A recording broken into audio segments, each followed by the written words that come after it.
Tuesday afternoon, or depending on where you are in the world, it could be the afternoon. What up, Jim Crimmins, Adric Knight, Paint Liquor, Flawless Smith, Breaker Matt, La Plonge, Mike Genie, Austin Ozzy, and more. What up, guys? How you guys doing today? I'm doing great. Hope you guys are doing great too. Last week when we had the stream, I had COVID. I didn't know it yet. I thought I had Thanks, Scott. What was that? I said, thanks, Scott. Yeah, I know. Fucking Evan was here. I thought that I had a little sore throat. But toward the end of the stream, I was like, I kind of feel like shit. So I went home and took a COVID test, and I was like, oh, look at that. I'm sick. I cannot escape fucking getting sick when I go to a con. I fucking always get sick. Electomo! Thank you for the sub. Appreciate it. Listen, you got COVID over with before Adepticon. You're welcome, Evan. There it is. Yeah, exactly. Oh, no, I didn't get COVID. Yeah, no, luckily he did not get I don't get sick. I'm a chair. Yeah, chairs, yeah. COVID does not infect chairs, as we all know. I did have to stay home all week, just in case. But yeah. I'm sorry for making you do that. That's all right. Crunstall, Huddleston, Amos Dean, Zerbads the Terrible, Yamo. What up, y'all?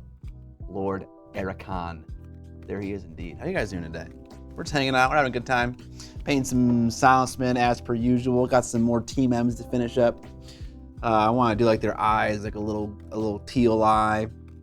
And then we have to do some shading on the metals and stuff like that. Not too bad. Hey, Scoob, what does chot mean? Nice. I don't know what choob means, other than it just sounds like the word noob, but funnier. Explaining jokes never makes them better. Okay, we'll keep it at that. If you know, you know. That's what I have to say. Okay. My Duchess came in yesterday, and now I can start ruining it this weekend. Hell yeah. Good luck. I'm sure you won't ruin it. It'll be great. All right. I got some things to show you. I got this lovely model from Sam Lens when I went to Vince's house. We could see it on the painting camera. I forgot about this mini because my case got crushed in the TSA scanner thing. That's kind of a whole story I haven't gone over in a while. But yeah, it didn't get crushed in the TSA scanner. They said so. Oh right, yeah, their machine couldn't have done that. Yeah. But I forgot about this model. I didn't know where it was. I looked for it at one point and I couldn't find it anymore. And I recently cleaned up my whole office. I got back from LVO. I was done being sick, and so toward the end of the year, my office was really kind of falling into shambles just because I had a lot of shit to do and cleaning wasn't a priority. And so I came back to some cleaning, took care of that case that got all crushed from when we went to Vince's house in December, and I found this in the case behind one of the drawer slide things, and he broke off his base, but otherwise it looks like the model is fine, so I got lucky. But this is a Guardsman painted by Sam Lens. Your case self-destructed after exposure to X-rays. That's what it was. 2 minutes in, name dropping our more talented friends. Absolutely. That's how you trick people into thinking that you're a better painter. Is you just name drop every day. Yeah, I did get sick from LVO. I should stop making out with fans. That's what you get though when you go to a con. I guarantee make out with you. Not true. Okay, I got that thing, and then I wanted to show you guys the Duchess we worked on at LVO.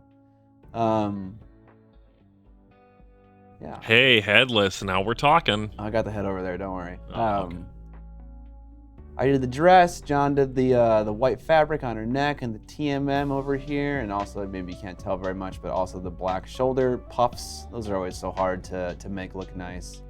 The top podcast was good. I'm glad to hear that. Can you just ban that person? Yeah, investing in I'm already doing it. Thank you.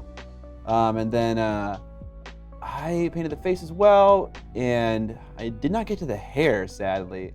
I really only painted this side of the face, but I had a lot of fun. I love painting the Duchess' face. It's so good. Other than the circlet blocking her, the majority of her forehead, the model has such phenomenal volumes on it for painting a female face.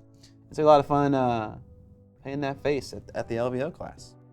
But yeah, that's all I want to show you. Desktop Shop, what up?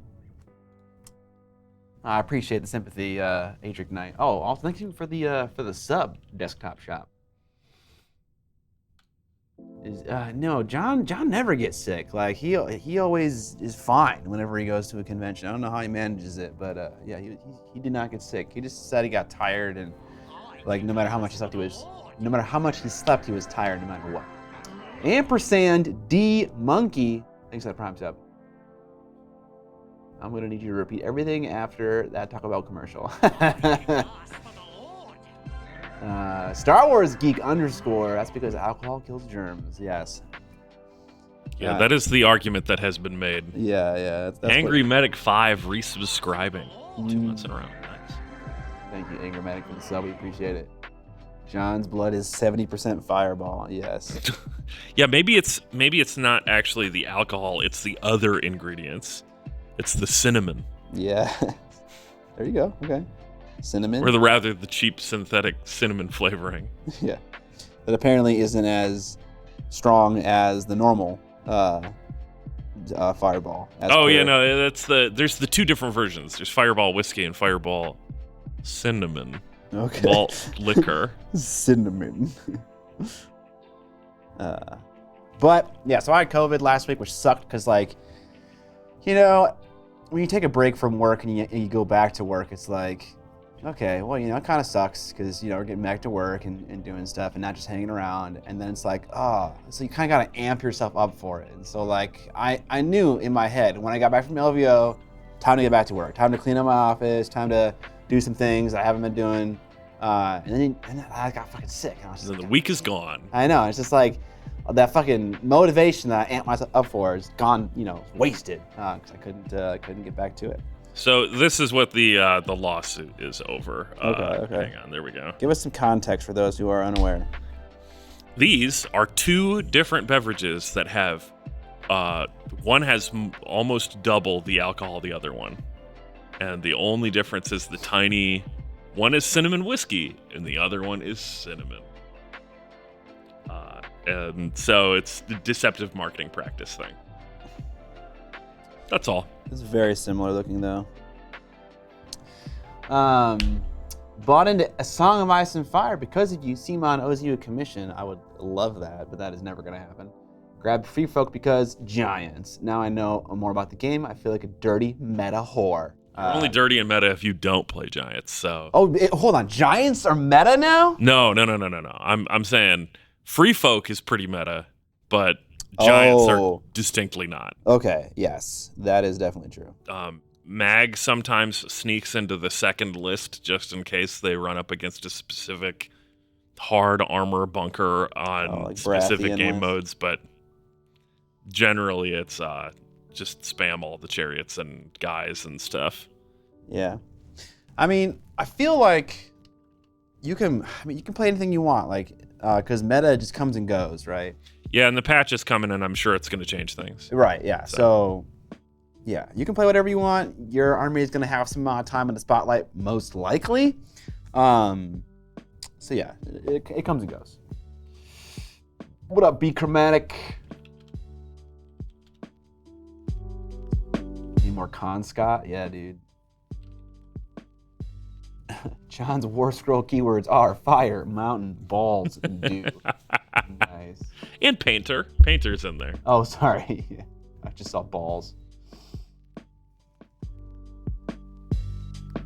What up, Tim Tam? Tim Tams?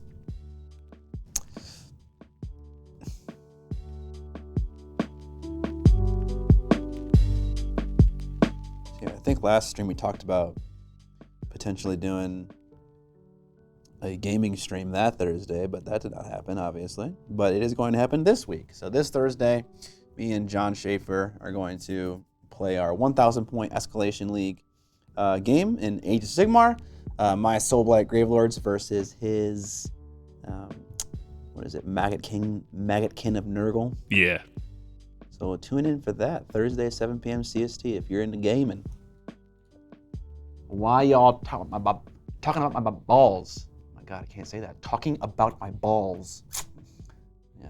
When you enunciate that, it kind of feels dirty for some reason. Talking about my balls. talking about my balls. Yeah. You know, while I was sick, I got to watch a bunch of shitty fantasy movies. Now Has we're anyone talking. ever seen Flesh and Blood? This is by Paul, is it Verhoeven or Verhoeven? The guy who did RoboCop? Verhoeven. Verhoeven. So Flesh and Blood. I watched Conquest. Holy shit, that was so bad. I watched, what was the other one that was yesterday? Sorceress. And something else. Does that ring a bell for anybody? Rapidly approaching 2K points of Slaves to Darkness, painted for Adepticon. That's fucking hype, bro. Can't wait to beg someone to play me in the Discord. Yo, what's the model count for in a game like A Song of Ice and Fire? It's pretty chill. Maybe like, let's do some math here. What, 4 trays?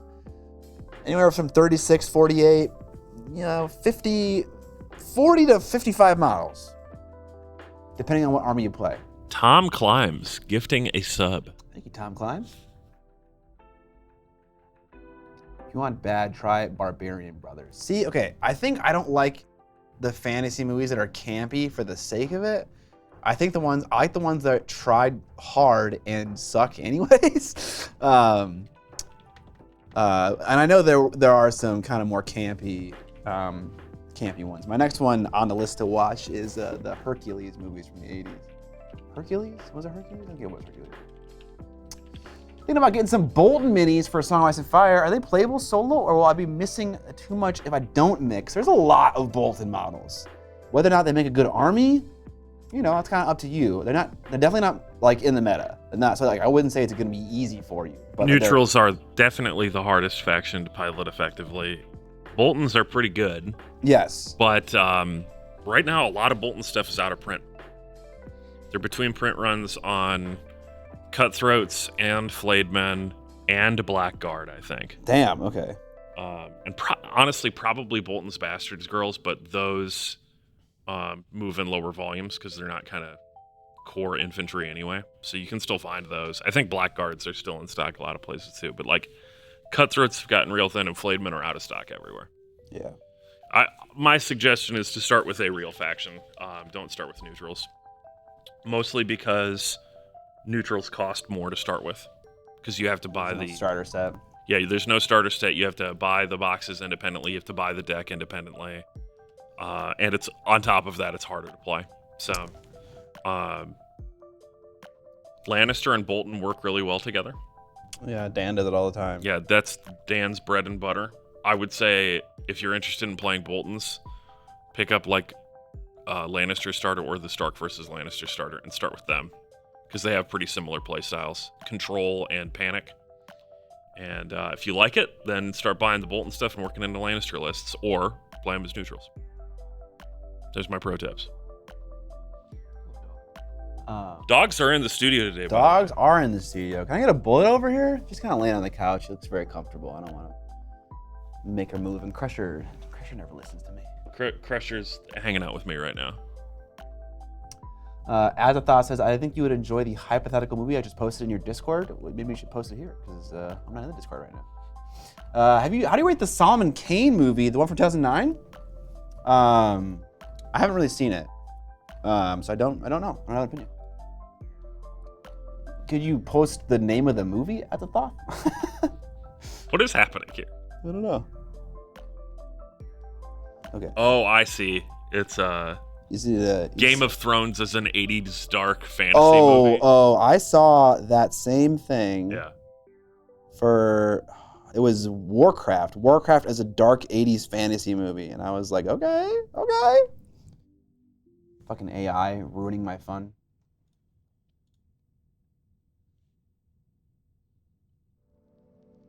AI is pretty neat.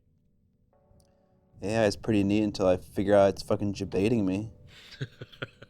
And there isn't a fucking 80s fantasy dark movie of fucking World of Warcraft. Flawless Smith says, Hey, Scott, Evan, and everyone. I have a question for you. Have you ever experienced post-accomplishment depression? If so, how do you deal with it? Yeah, I think you experience post-accomplishment depression when, like, the accomplishment didn't live up to your expectations. I'm in the opposite camp. Yeah, so I kind of experienced that. I didn't get depressed after my Kickstarter, but I took no time to celebrate what would be a big accomplishment for a lot of people, and it was for me as well. Because I was just like, man, if I did all these other things differently, it would turn out so much better. So that being said, I don't know how to deal with that. It's like a new thing for me to experience. And as per usual, whenever I experience something multiple times, then I kind of figure out maybe a plan of action. I don't really know how to deal with that. Maybe setting better expectations for yourself, being kinder to yourself. See, I'm on the other side of that. I think that the only times that I've gotten post-accomplishment depression is when I literally go, I will never do something that good again. It is like all downhill from here. Where it's like related to imposter syndrome, where it's like instead of, people think I'm good at this, but I'm really not. It's more like I realize that I have reached the summit and it is all downhill from here. And, like my life is over. It's happened a couple times. Okay. The trick is to just climb a different mountain. That's why I've done like 4 different careers. I am not going to Warhammer Fest in the UK this year, desktop shop, because I don't know if I'm allowed. They said You're telling me that they didn't send you like a nice invitation? They didn't, but they also didn't say, when I was kicked out last, they were like, Andy was like, in the nicest way possible. He was like, don't come back for a while. That's what he said, in the nicest way possible. So that's one thing. But the bigger thing is that we have Adepticon at the end of March, which is like so close to Warhammer Fest. So yeah, I don't want to go to both. It doesn't make sense, I don't think. Also, Adepticon is just better than everything else. That's true. This is very true. I have crushing decision paralysis. I'm sorry to hear that. On my projects. Yeah, that happens sometimes. The way to bust through that is to just assign them numbers and roll a dice and then just do it. Oh man, PAX Unplugged. That has been on my list for such a long time. We need to go to PAX Unplugged and play with them Penny Arcade boys. I would love to do that so fucking much. Me and my friends from Wisconsin have wanted to go to PAX Unplugged for so long. We always want to go together and just kind of like have a good time. But I would love to do that. Nova, also want to go to Nova. That's just that's another one on the list to go to. I'm trying to get Scott to go to ReaperCon this year as well. That is not happening, dude. I know you don't believe me, but I fucking hate flying. And I don't want to fly anymore this year. I'm over it. That's all right. We'll just drive. What's that, like a 18-hour drive? Probably more. I mean, I drove from Pennsylvania back to here in one sitting, other than, getting gas. Damn. That was a 21-hour drive. That's not like any amount of fun. No, it really wasn't.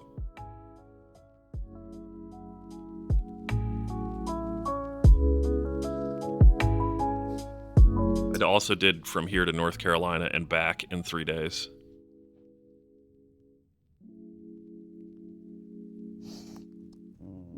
Okay. Those are all done.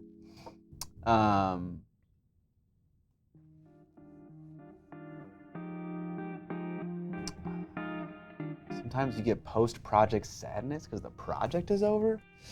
That's an interesting thing. I don't think I've ever experienced that, where I had so much fun doing the thing, and now it's over. That sounds like a good problem to have, honestly. Like when you're so enraptured with the process that you miss it. I think a lot of people have the opposite problem of being just too focused on the end result of what you're doing, not the process so much. I find that I start hating anything that I do for a long enough period. Yeah, that's definitely where I'm at too. If you really enjoy the no commitments, just roaming style of attending cons, PAX U is good for that. Although you'll wait in lines to rent games and things, but I have tons of complaints about their event registration via the app. I mean, yeah, everyone. That's kind of a constant thing for a lot of cons. People always kind of complain about the registration, just because it's such a high volume of people that come through. It's hard to make that work apparently, because a lot of content has that same problem. I get the post-book depression. Interesting. As someone who's not a book reader myself, although I did put in some serious work in Hawaii. I read about, I think, 450 pages of The Way of Kings. If you guys know Brandon Sanderson, I'm sure you do. Pax-U is alcohol-free. Yeah, that is not a problem for me. John, however, will not go. Yeah, right. Where is PAX? Well, regular PAX is in Texas? Seattle. I'm not sure if PAX Unplugged is there. I thought PAX Unplugged was somewhere in the South. Never again. Goddamn. Philadelphia. Okay, sick. I got that Mistborn from Brando Sando. That is not the South. You are right. I am super strapped for time. What are your suggestions to keep motivated for painting? You should be motivated by how little time you have. You want to get as much done as possible. No, I don't know. I think there's a lot of ways to like get motivated and stuff like that. But if you aren't motivated to paint, kind of saddling the painting horse with something else you're motivated to do often helps. So like a great example of this is like the subject matter of what you're painting. Like if you'd rather be playing video games, but you know in the back of your head you also really want to paint and improve at that, paint a character from the video game that you're enjoying right now. Like whether it's Gears of War or like Halo, like Master Chief, or like Doom Guy.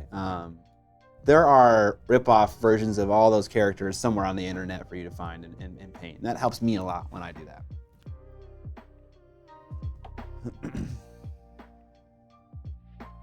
Can you read me that guy's question? Welsh Miniac? Yeah, I was just about to highlight that. Miniac, I love the fact that you have a version of Miniac in your name. I love that. What up, wife? You want to be on the stream, Reno? Can you get him over here when you come back? Okay. I don't know how we're going to get him on camera. We need to set up another one. I'll make him jump. Yeah. Dog noises. All right, it's just like gone. It's so weird. Welsh Miniac says, if you're painting an army to play tournament games, how long per model would you spend painting to consider them your version of tabletop standard? 45 minutes to an hour. Hey, come here.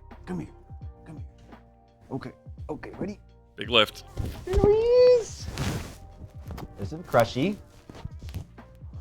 Oh, good boy. The other one's down here too. I don't know if you can see her.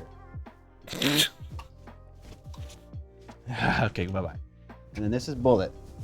Hello. Say hello, Bullet. Fucking get out of here, Paints. Hello, dog.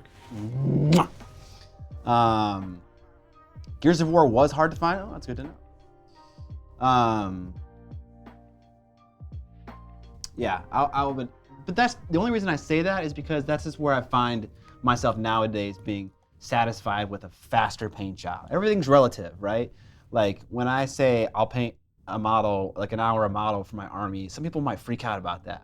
Just because like their standard for speed and what is fast is a lot faster. And that's fine too. You have to find out what is gonna make you happy. If 30 minutes a model is like the perfect like area for like time investment and also outcome, and that's what's good for you. You just gotta try it out. You know, you'll find what you're happy with over a couple attempts. No one's gonna really kind of tell you what's right. There is no right answer. Let people see your beautiful face. Look at this puppy. She's got a little flower on her collar. Oh, we had dog mom. Well, just because you left and Crushy had a conniption because mommy left the office. No, I don't think people saw Crushy's bow.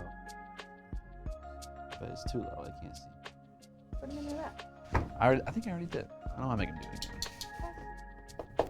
Okay.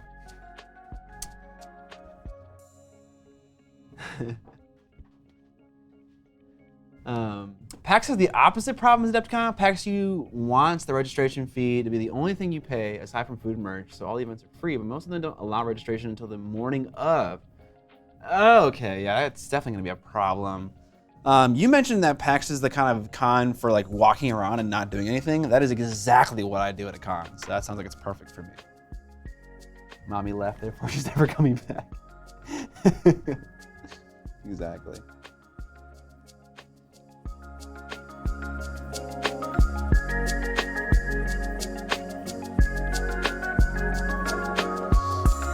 You heading out? Okay.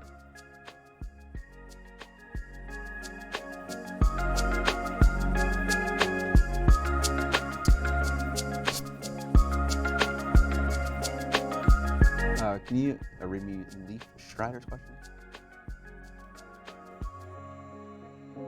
Featured chat has like broken. Rip. Leaf Strider says, a rather serious question about competitions. I have wanted to compete in Golden Demon for years. Just I do will it. keep them anonymous, but someone who really rubbed me the wrong way had won something last year. Is that bad that I am determined to win at some point out of spite, as well as a healthy amount of ambition? No. Amber says no, and I agree. Yep. I think any kind of motivation you have to paint for a competition is fine. I don't think you should like mind game yourself too much to the point where like, is my motivation in the right place? It's like, just do it. Like, Am I do a it. bad person? Am I a bad person? Yeah, just do it.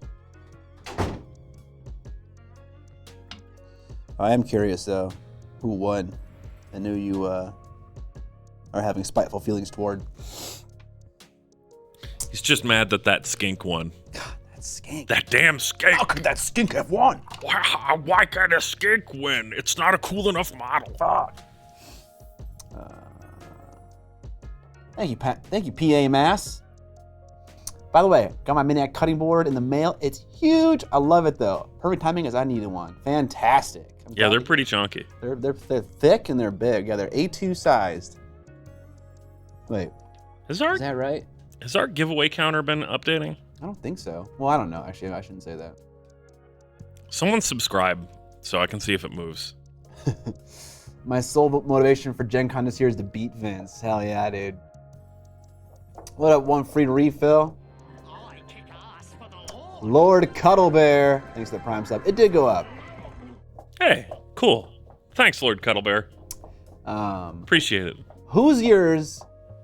One who's your for Ike. Oh my God. Congratulations to entering your first competition this month. We should have you bring your mats to the store to sell. Dan wants to sell our mats at the store. I just need to make it easier for him to sell. Oh, yeah. Okay. Evan, you want to I don't know what this is, so. It's the skeleton of the. It's that thing. The inside of the box? Yes. making sure 'cause I'm trying. No, I do not need Some if you were so inclined, That's what that is? Yeah. Obviously, he doesn't want that. Yeah. I didn't realize that's what it was. you could probably bend that back into straightness, but it's gonna be a lot of problem. Yeah. If you guys are interested, there is a giveaway ongoing, not ongoing, but will be ongoing once we hit 50 subs for some Dune Vipers. So sub up, and then anyone who is here now and has liked the channel can possibly win some Dune Vipers. Ooh, they are fucking cool. Pretty good, too. They're not, like, super amazing, but they're pretty good.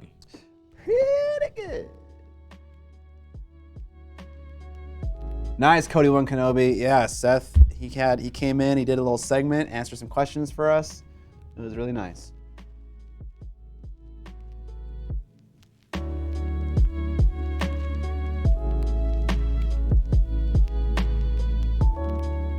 Yeah, I talked with Seth a lot.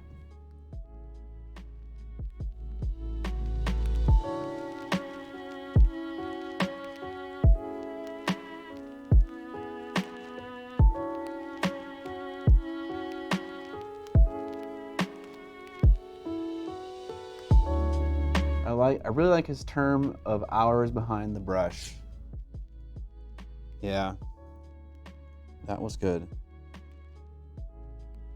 I appreciated how he compared how a competition might look for problems in a paint job as opposed to looking for like areas where the paint job excels. You know, it's kind of an interesting perspective.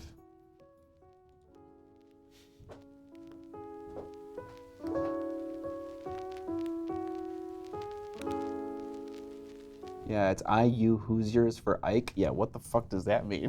What the heck does that mean? It looks like you're missing several letters.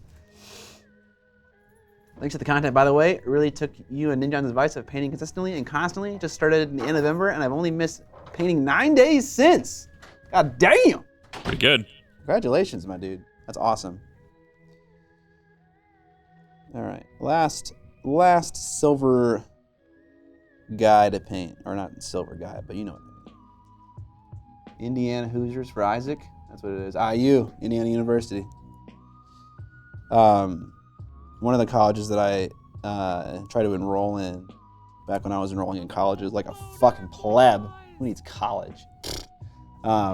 It was Purdue University, and that university is a private university inside Indiana, and they have a hilarious acronym of UIPUI, which is University of Indiana, Purdue University of Indiana.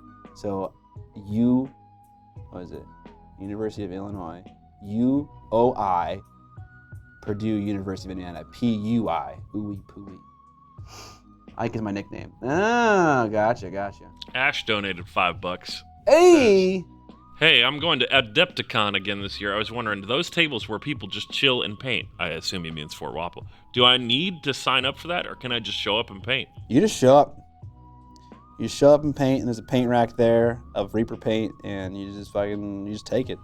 You just steal it. Don't steal it, but you can just use it. No registration required. I'm taking all this Reaper. Don't do it. Don't do it. Indiana University, Purdue University, and Indianapolis. That's what. Okay, thank you. That's what it is. Thank you. Purdue is public, Scott. It is? Okay, I thought it was private. Sorry, my bad. All the dogs are so excited to leave.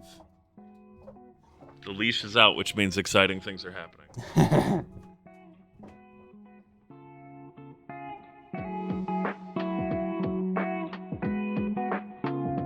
God, your dogs are so much more chill than mine. She's really good. Dan wants you to bring the dogs to the source. She's not going to the source, Dan. Dan says again, bring me the doggos.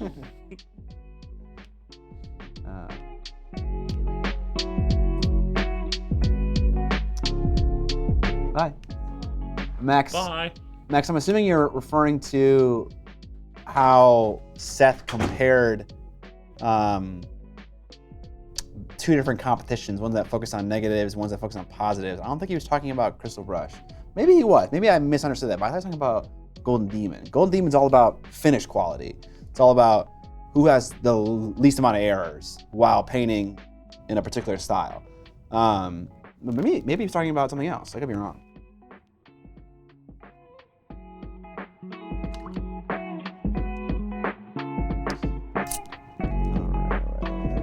I like Mike Genie's idea. What is his idea? When you win the Slayer Sword, they use it to cut your hand off. Oh, yes. You want post-accomplishment depression. Yeah, there you go. That is how you know you've reached the peak. Yeah. When you lose your fucking hand. Congratulations. You can never enter again.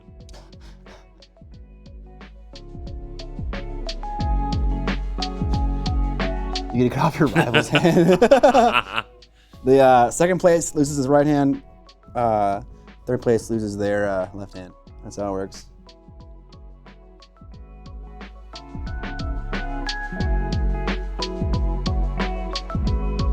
How did you lose your hand? Oh, I was the best at painting action figures. Implying they've won twice. Yes. Yeah, that's true. Yeah. That's the Lifetime Achievement Award right there. Not winning the Slayer Sword itself, but yeah, winning or just having no hands. Congrats, now do it left-handed.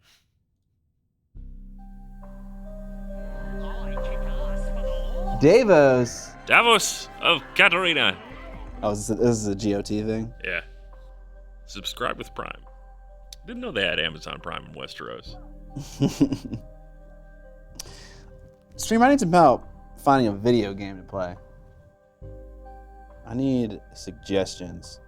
I want a video game that is fast-paced, that has a very responsive controls and a snappy user interface, so it doesn't feel like it's ever getting in your way or feels kind of like sludgy and slow.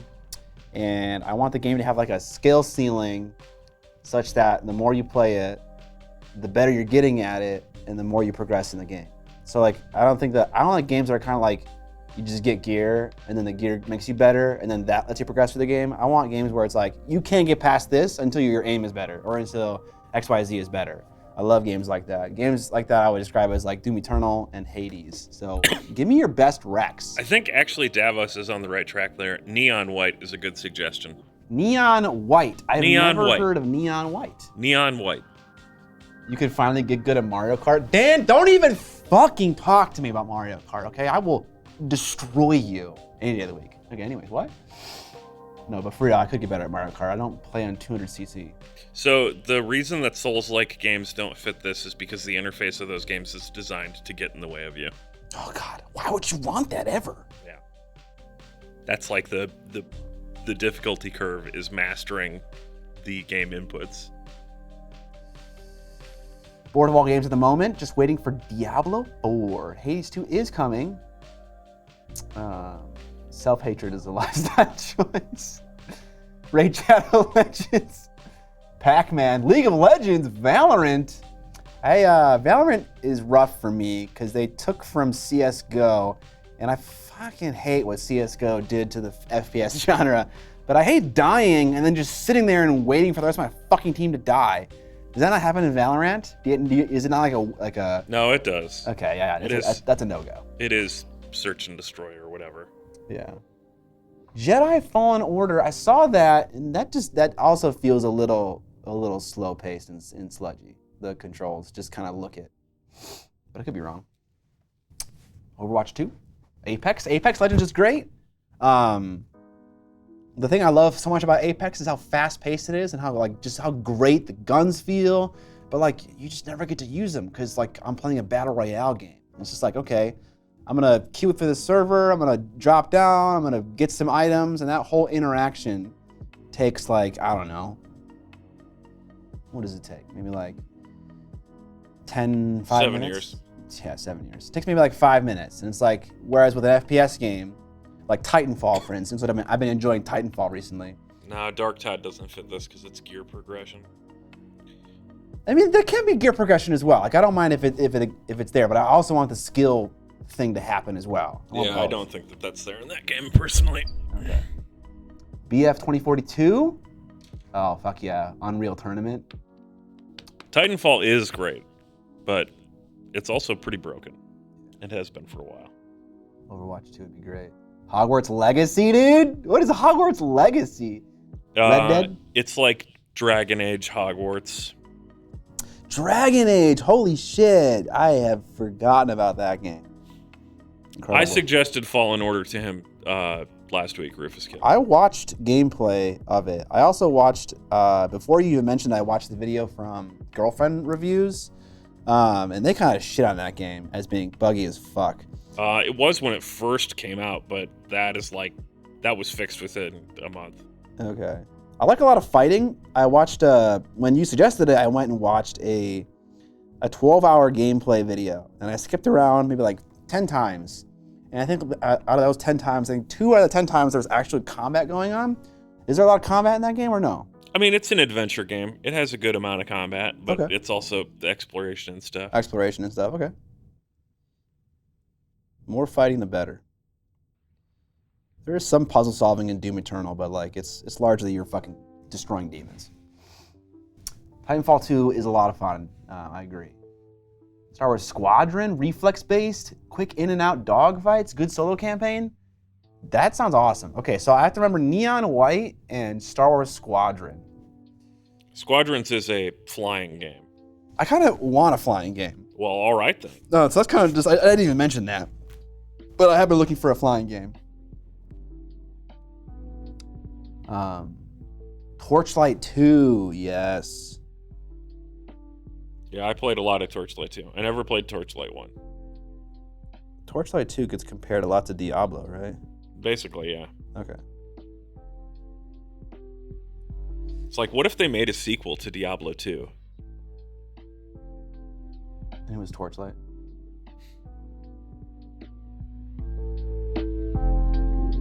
Sound fights in there.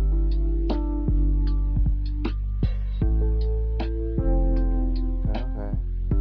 Katana Zero. Is Katana Zero like? Is it mostly like a puzzle solving game?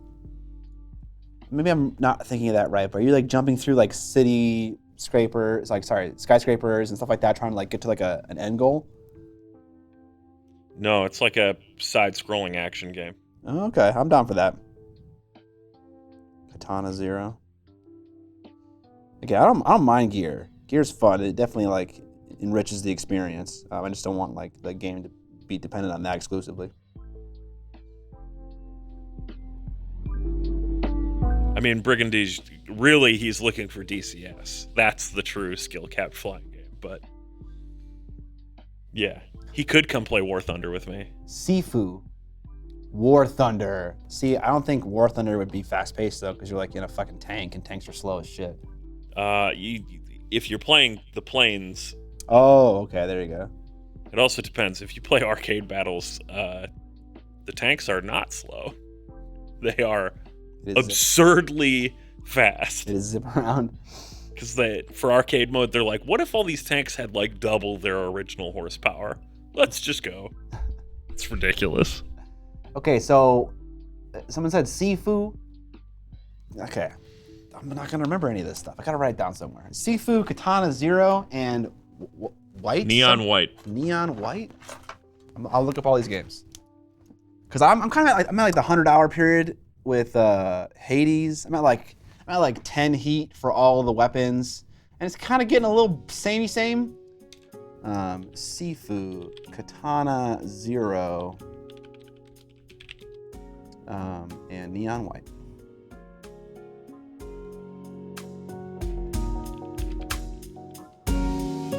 What about my friend Pedro? What? What about him? My friend Pedro was pretty good. There's this little hidden gem of a game you can play called Dota 2. Dota 2 is great. Dota 2 is great. Dota 2 definitely kind of gets into that world where it's like, I love this game and would love it so much more if I could be good at it, play it endlessly. You know? If I could play Dota 2 4 hours a day, I would play it 4 hours a day. But because I can only play it like twice a week, I know how good I could be, or like how good one could be, and it just feels bad to play that game and not be good and just like get shit on. You're old now though, which means that you can't be good at the game. See, I can't. I can be good enough to make myself happy, I think. But you are right though. I understand what you're saying. I can't. My pro Dota career is over. Do you play any survival games? Actually, I really enjoy Don't Starve. I think that game's a lot of fun. And it's got bonus points because I can play with my wife.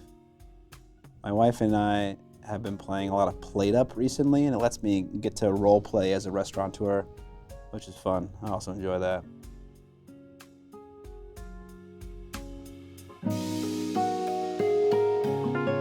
Hotline Miami, man. Hotline Miami. I've heard of that game. Hotline Miami. By the way, if I say any of these games, Evan, and you're like, that doesn't fit the description, let me know. Hotline Miami fits the description, but I'm not sure it's going to be what you're looking for. Okay. Omega Strikers. I have played Omega Strikers, not scratched the battle right itch. But I just can't get over the hockey theme. It's just like, why? I don't get it. Because hockey is the best. I mean, yeah, that's fine. Play It Takes Two with Amber. I have, and you are right. It is the fucking best.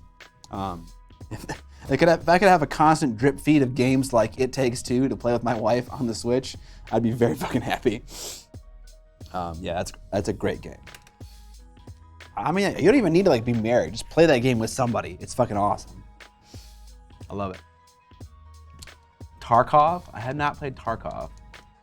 I don't think Tarkov's what you're looking for. I think you might like it, but I don't think it's what you're looking for. Okay. I did stream Deep Rock Galactic to try and convince Scott to play. Yeah. And he's racist against dwarves as usual. That game looks totally fine. I just feel like I have games that are like it already, and so I don't really need more of that same kind of game. The key is that it's better than all the games that are kind of like it. And it's the bar by which all of them are judged now. Okay. That's what it boils down to. Is like when you were like, yeah, it's kind of like Vermintide. It's like, yeah, but it's good. Okay. Fine. That's all. I've played Vermintide. I've played Darktide. I've played a lot of, like Left 4 Dead. Left 4 Dead, Left 4 Dead 2. What's the Back 4 Blood? All those kinds of games, and they're all good. But every time I just go, but I could have just played more Deep Rock Galactic, which has better and more content and more variety of builds, and it's harder. Okay. Sackboy and Unraveled. Sackboy. I'm sorry. Sackboy? Yeah, dude. Sackboy. Unraveled 2. What about Get the Fuck Out? Funkadizzle. How could you? Yeah, I've played GTFO. That game is... You know what, actually, Scott? We should play that. I think you would like that game. Is it actually Get the Fuck Out? Yeah, GTFO. I mean, like, it's titled GTFO, probably for marketing reasons, but that's what it is. Get the fuck out. Okay. Really, really dark sci-fi setting. Very cool, very difficult. The only part it doesn't match is there is a little bit of clunkiness. It's one of those more realistic shooters in how you handle you move slowly, your reloads are cumbersome, that kind of thing. Okay. But it is very good. It's very tense. All yes, right. it is very unforgiving and has a steep learning curve. I'm cool with that. Let's get a vote going in chat that's video game related. I want to know what kind of people my viewers are here. Just put in there Quake or Battlefield. Okay? I want to know what kind of FPS lovers we got in the chat.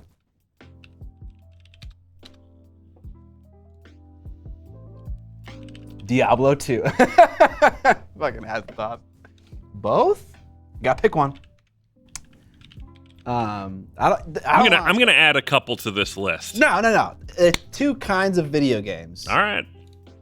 And I don't want to specify what kind of Quake or what kind of fucking Battlefield, because like they both represent two very different kinds of FPS games. Can it be Battlefield/Halo? I feel like Halo is too similar to Battlefield. I think Halo is more similar to Quake, personally. Basically, I just want to know, do you guys like more of a hit scan, arcade style FPS? Or do you like more of a bullet drop, I can put a fucking muzzle brake on my gun, fucking all that shit, realistic shooter. Like where do you guys like? I'm curious. Maybe it should have been Quake versus Arma 3. I feel like that's even more intense. That's certainly that would just result in a lot of people voting for Quake. Because Arma 3 isn't really a game. Battlefield is not realistic. You know what I mean? I'm actually pseudo-realistic. Come on. It's realistic in the same way War Thunder is, where it is doing some simulation stuff, but it is mostly still an arcade game. Yeah. Yeah.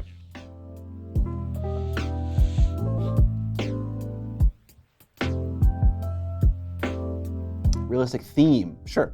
You call it that. I've been meeting myself halfway and playing Enlisted. All right, check that out. Enlisted. Enlisted is made by the same devs as War Thunder. It's like War Thunder with on-foot stuff. It's very Battlefield-y, and it's okay. Okay. Battlefield lets you jump out of a plane to shoot people with rocket launchers and ain't trying to be realistic? That's true. Is it actually at 50-50 right now? It is exactly 50-50. Oh my God. Evan, what's your opinion? What kind of FPS do you prefer? I don't have a preference. I play both. Okay. Certainly the market has moved more towards Battlefield stuff, but I mean, like, my favorite shooter of all time is Titanfall 2. Really? Yeah. Maybe you can teach me some things. And that kind of fits in both these categories. It's really fast-paced, arena shooter style. A lot of the weapons are hit scan or semi-hit scan, but it also has some like attachments and customization and that kind of stuff. Yeah, I think that it lives more in the Quake world. I would say it leans like 60-40 in that direction. Sure, yeah. There is bullet dropping in TF2.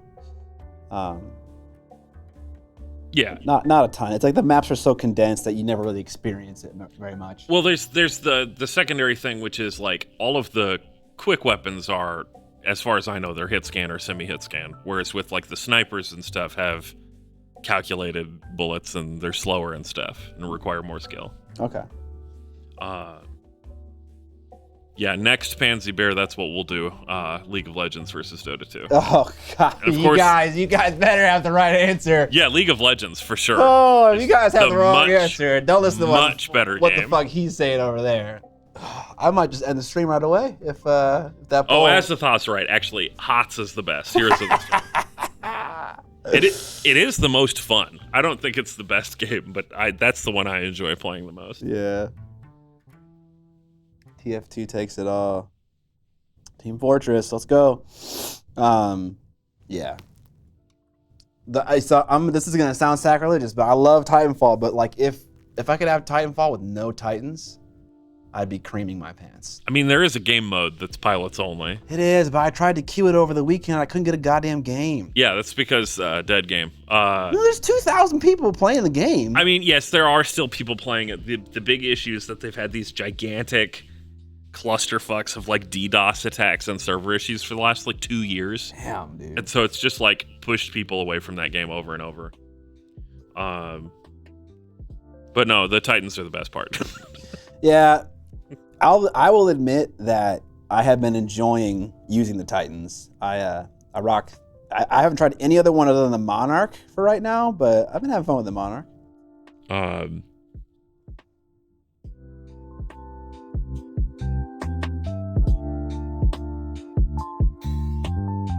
Yeah.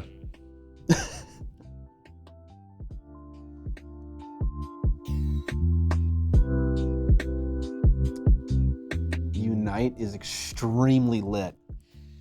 Okay.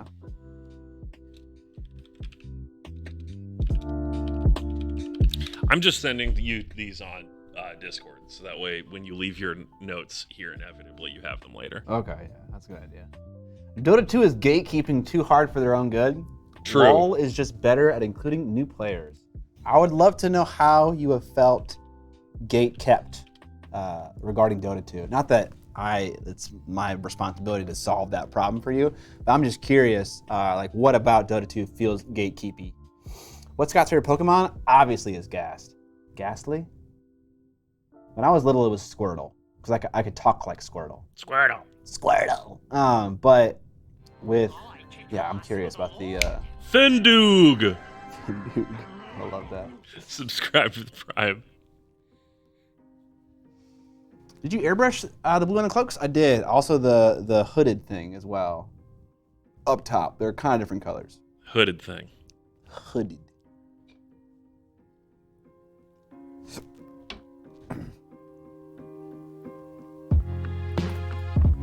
Feels like a lower key stream than usual today. What's low, everyone up to? What does lower key mean? Chat's moving a little slower, and we're painting a little less than usual. Yeah, I agree with Mike Genie. Dota 2 has one of the steepest learning curves of any game, and is incredibly unapproachable and obtuse, and has one of the most toxic communities of any game ever of all time, which is what makes it great. So I have heard the same things, and I maybe like 2 years ago started playing Dota 2 on a fresh account, and didn't experience too much toxicity in unranked games, which you have to play 100 hours of before you can play ranked games. Is that not insane? That's like another piece of it being incredibly unapproachable. Isn't that insane? Yeah. 100 hours of unranked to play the fucking game? Holy shit. But yeah. All right, I think I just answered I guess that's probably honestly similar in League, because I think you have to hit max account level, which is 30, and I don't know how long that takes, but it's probably something like that. Yeah. Where are we at with this poll? Right now, Battlefield is winning by a teeny margin. It's 19 to 21. Okay. 19 to 22. I think that proves how ridiculous Dota is. Yeah, maybe.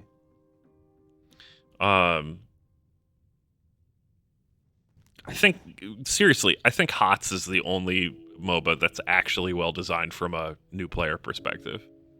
Because it's easy to jump in and have fun and just kind of fuck around.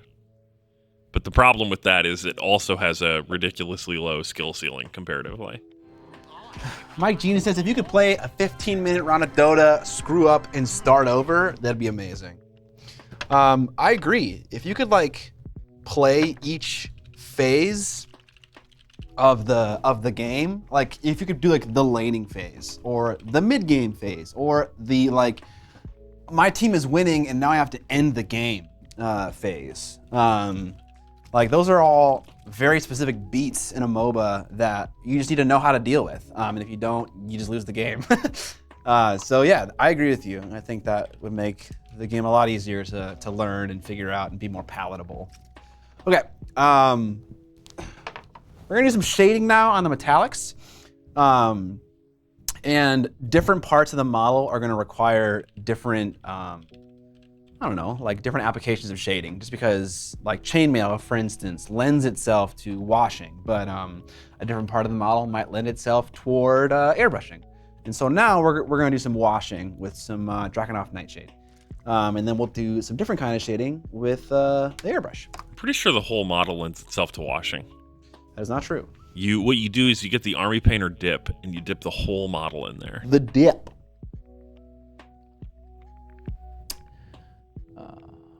Quake 3 Team Arena was the GOAT FPS.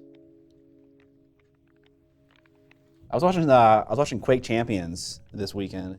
Actually, they had a tournament, and I love watching tournaments for FPSs that I don't even play. I don't play Quake.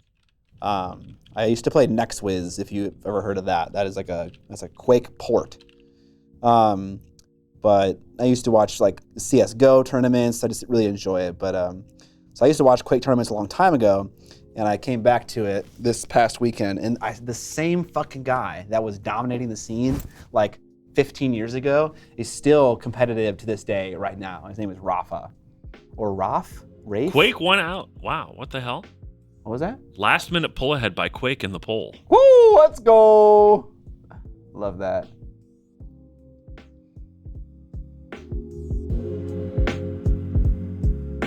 All right, I think what I'll do is actually wash this whole face.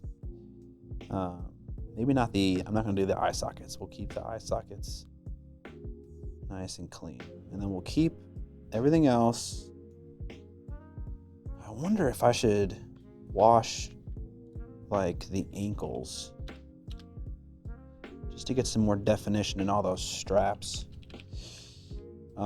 I will wash this one and then I'll dry it, and then we'll look at the exact same model that doesn't have the wash applied just to see how it compares. All right, I'm gonna use the hair dryer for a couple seconds. Okay, your mic is muted. Oh, no, it's not.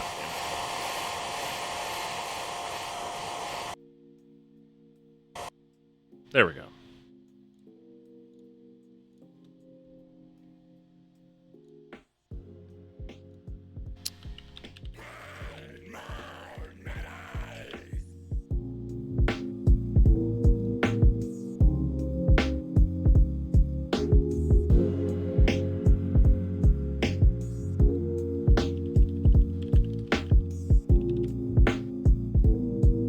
All right, I started another poll.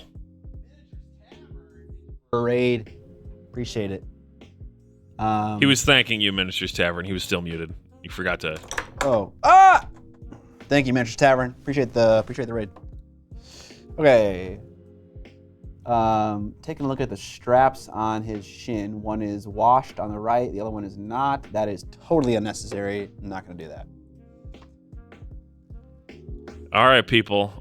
Scott, I will vote for you. What is the best MOBA? The options are League of Legends, Dota 2, Heroes of the Storm, Super Monday Night Combat. Nice. Super Monday Night Combat. And Bloodline Champions.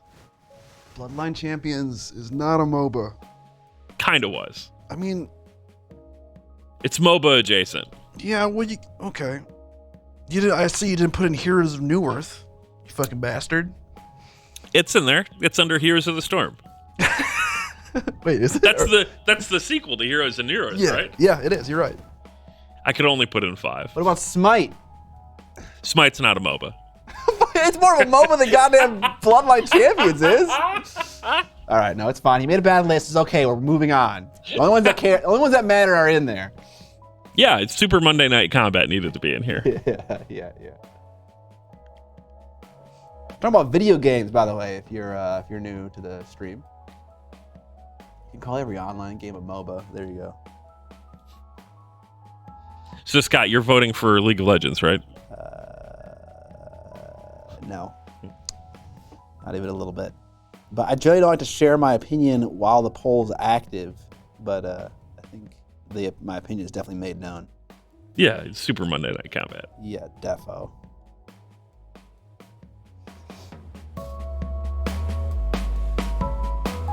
Didn't even put Han in there. Shake my head. I know, dude. How is a what this is it's a tournament.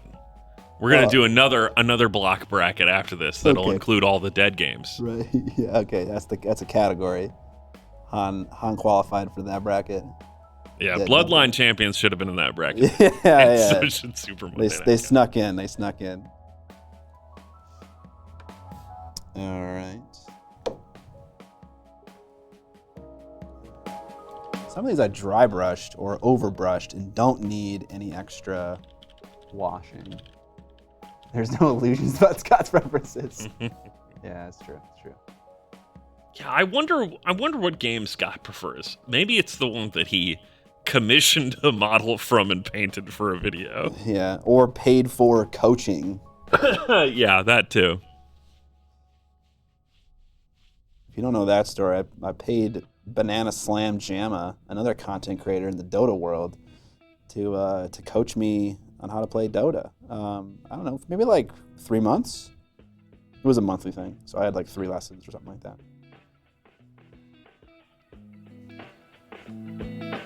Wait, what? How did I miss that? Yeah, if you go to his channel, actually the first video in the series where he is live coaching someone, the video is called like Mind of a 9K, Controls of a 2K. The first time he ever did that was with me playing mid on Void Spirit. And it was, it's every bit of a train wreck as you can expect it to be. He's brutal. He's a brutal coach. Paid for Mario Kart coaching? Yes, dude, absolutely. Oh, you know what? If I dry brushed the chainmail thing, I probably didn't do the golden thing. Here's my hot take of the stream. Okay. Mario Kart is the Age of Sigmar of racing games. Oh my god, that's such an accurate statement. That's so right. RNG shit game. Dude, yeah, honestly. Yeah, and I fucking rage just as much in Mario Kart as I do in Age of Sigmar. 100%. Yeah. Chat, rise up. No one is gonna. Come on, y'all. And my point is like, I like Age of Sigmar, I like Mario Kart, but the idea of taking those games competitively super seriously is just farcical to me. Yeah. Because they're both RNG shit games. Yeah. What's the Warhammer Fantasy Battle of racing games? Probably something that's like drag racing where you just drive straight. There you go. Is there a drag racing like racing game? Yeah. I guess there must be. I mean, we're at the point, Scott, where Car Mechanic Simulator is a successful franchise that's been going for almost a decade. Wow. There's like 8 editions of it. Also, to no one's surprise, League of Legends wins in a landslide victory over the field. No. 47% of people voted for League of Legends, the best God MOBA damn game. it. Let's get that next one going. Hang on, I got all the dead games. No, you don't need to do that. I'm disappointed. My frustration is immeasurable. Heroes of the Storm only one vote behind Dota 2, as Azeroth points out. Right, okay. This chat has okay opinions on FPSs, not so okay opinions on MOBAs. Okay, I got it. We're good. Disgusting, shameful, etc. The future is now, old man. God damn it. God damn it. Have you played Heroes of the Storm, Scott? I've played it maybe 2 or 3 times. It's pretty good. I've played League a similar amount 2 or 3 times.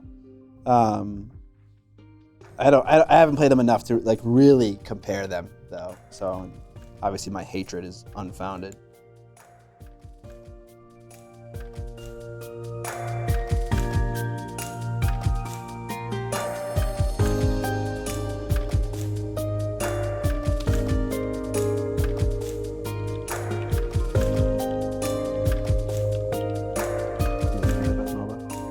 Isn't there a Disney MOBA? Someone was talking about that like a month ago. I played like 1,000 hours of League and 3,500 hours of Dota. Jesus motherfucking Christ! That's so much.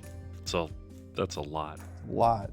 I don't know how many hours of Dota I've played, or Han. Nothing really tracks that when you're playing the custom game as a 10-year-old. Yeah, 3,500 is fucking, that's a lot. A lot of hours.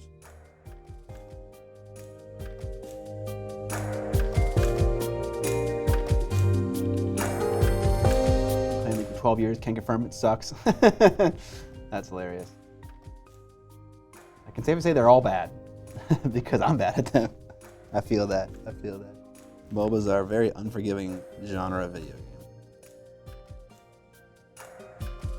I'd be interested because people are saying that, or at least Seabush said that, like the comparison between League and Dota, like he made mention of Dota's like countering strategies in terms of like itemization and like what heroes you pick in the drafting phase. Like that's all a part of MOBAs.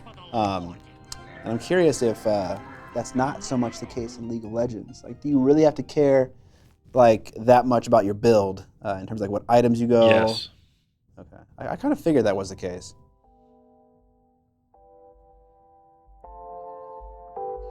Maybe it's just more of a thing in Dota.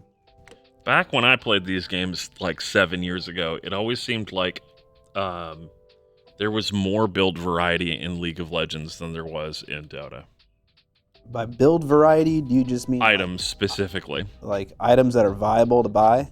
Not just items that were viable to buy, but like directions you could take the character and still be viable with the items in the store. Okay. You know, like there was still best in slot things and obvious like everyone's gonna take this item first type stuff for different champs, but there were weird off the beaten path builds that actually kind of worked in League, but never seemed to work in Dota. But I don't know. Food science, huh?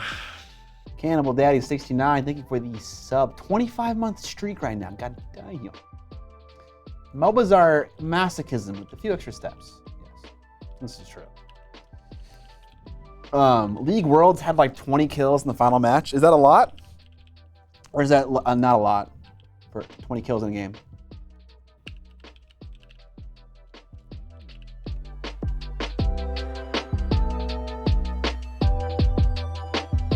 That is a lot. How long was the game?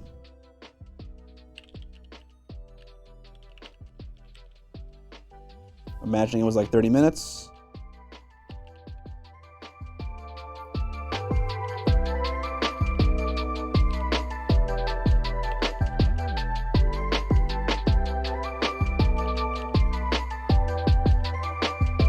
Overwatch, yeah. I also love the idea of Overwatch. I thought that was really cool.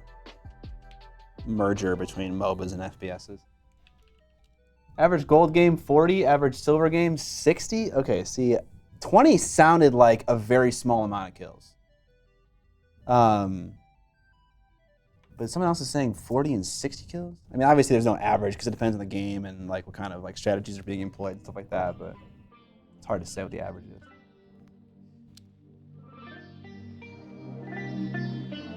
Okay, so Seabush is just saying that it feels more unforgiving. I got you. Okay, those are pubs, not pro games. But even in pro games, in Dota, people are dying left and right. Maybe I'm wrong about that. I haven't watched a pro game in a while. Maybe the real answer is that neither of these games is any good, and you shouldn't play both of them. That's true. Okay, did some washing. We're good. Now I'm going to take some of the same exact wash and just spray it through my airbrush onto other parts of the model. So let's do that.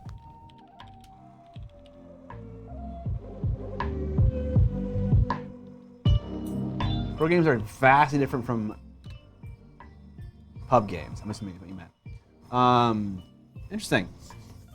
Obviously, the games are different for Dota 2 as well, but not that different that I would feel the need to distinguish between the two, if that makes any sense.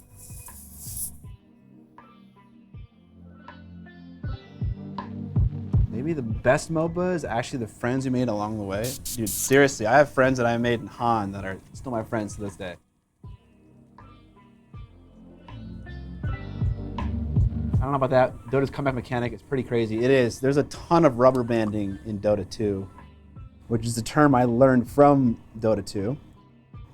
Basically meaning, like when you have a lead and you like have a bad team fight, even if it took you like 20 kills to get to that lead, you might lose that entire lead in one catastrophic team fight where you lose 4 players or 5. Your whole team gets wiped. A lot of back and forth in Dota 2, especially in the late game.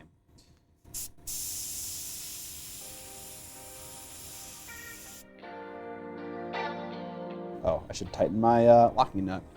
That would help.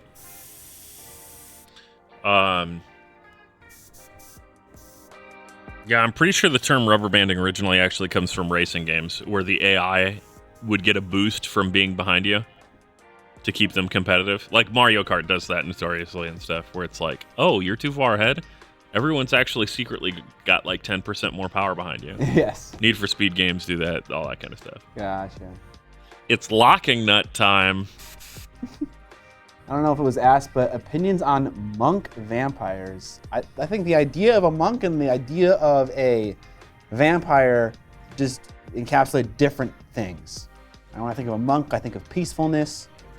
I think of, maybe not so much violence. I think of, trying to seek a lot of inner self-reflection.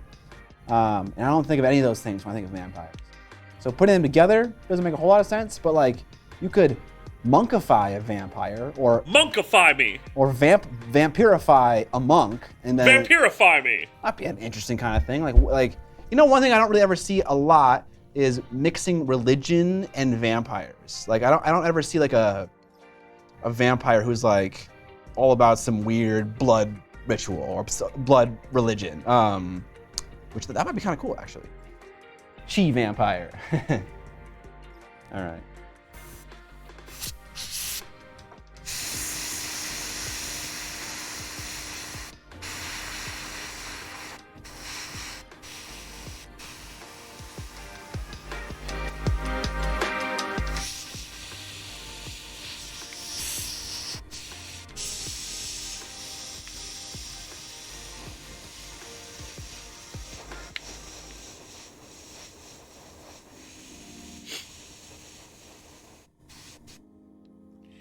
Remember when the vampire monk said it's monkin' time and then monked all over the place? Thank you, Mike Genie. Dracula 2000 gag went in that direction. I haven't seen that one.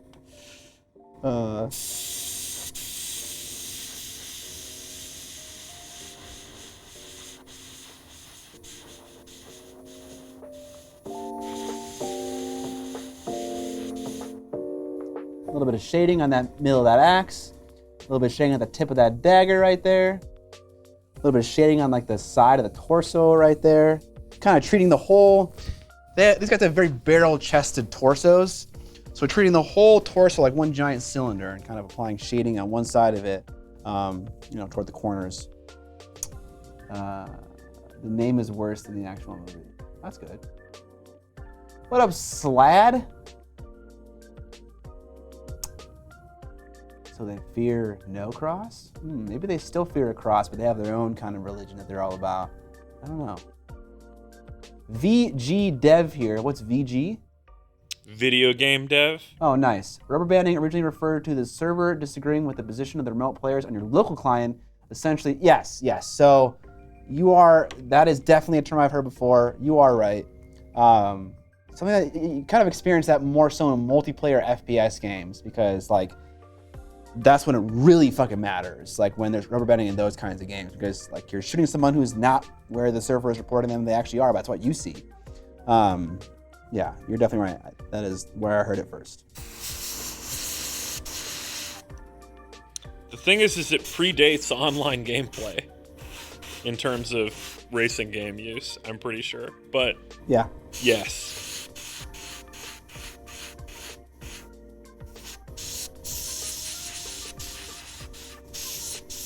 Have we determined what Scott's favorite vampire movie is? I don't think so.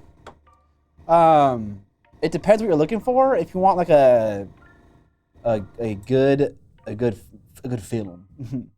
I like A Girl Walks Home Alone at Night. If you're looking for more of a fun experience, I really like Rise of the Lycans, the third Underworlds movie. Alternatively, I also like Dracula Untold. Both those aren't great movies, but like they're really fun to watch. Lost Boys or Get the Fuck Out. I don't get Lost Boys. I don't get it. Interview with the Vampire. That movie was I don't know about that movie.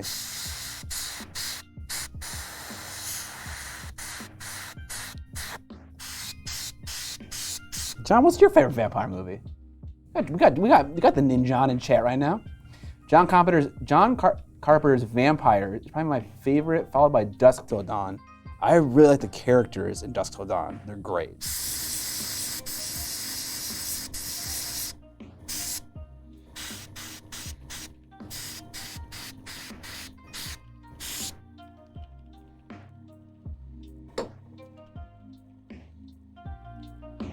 Favorite John Carpenter movies? Go! The Thing!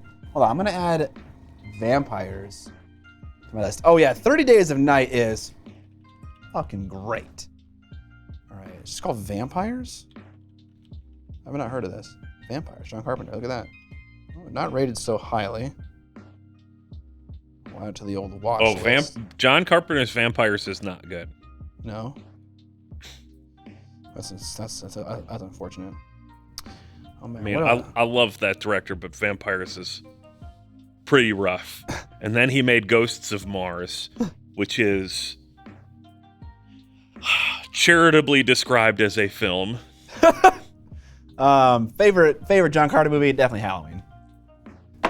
Sorry to be lame. Really? Yeah, I like it a lot. Yeah, the original Halloween is pretty great.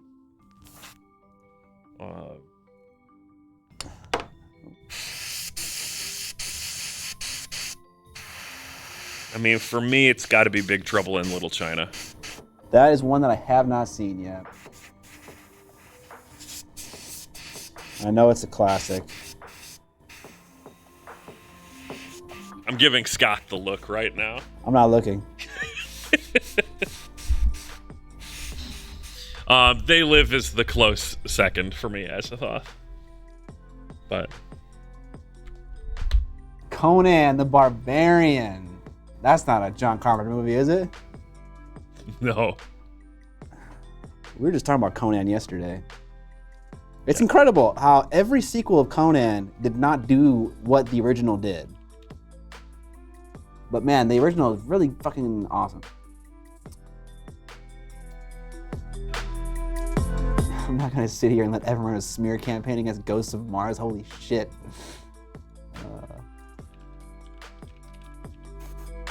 Yeah, the thing is really good.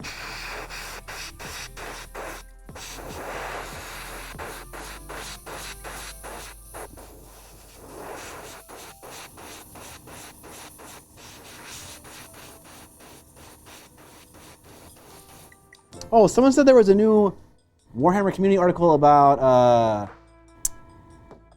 Warhammer Fantasy Battle.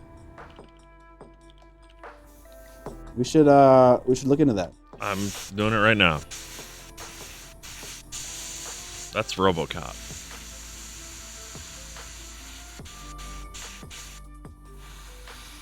When was this article posted? Today, right now. It was on Tomb Kings, basically. Okay.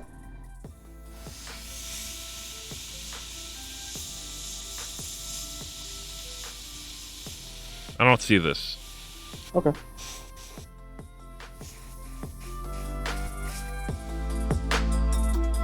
Oh, I should clean off this needle here.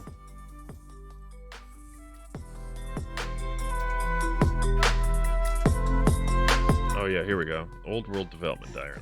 Hell's Ridge might be right. Watching Big Trouble in Little China might be more important than what you're doing right now. Arguably. Okay, I'll watch it. I'll watch it ASAP.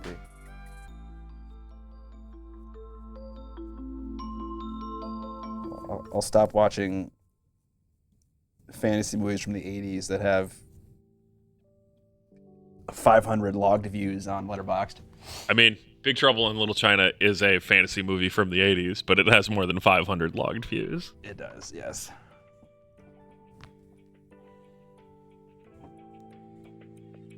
Best Kurt Russell movie. I mean, Go. Big Trouble in Little China, probably.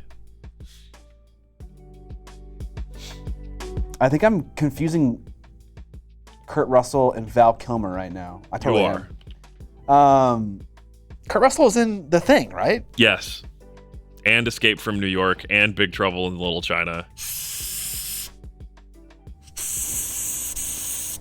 Oh, actually, maybe it's Tango and Cash.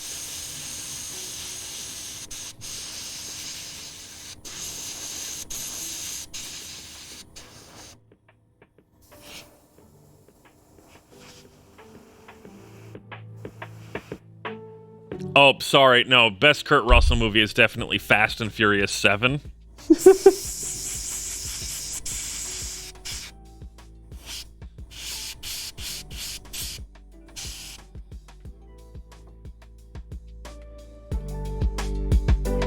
Tango and Cash, 100%. You ever seen Tango and Cash, Scott? No. It's something. I haven't seen a lot of Kurt Russell movies, apparently. Let's see. Kurt Russell.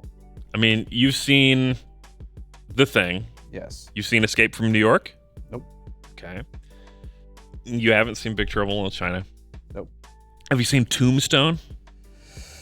No. I think you'd like that one. Oh, man, probably. he's in fucking Hateful Eight. And Yeah, he was in Hateful Eight. he's in Once Upon a Time in Hollywood. Yep.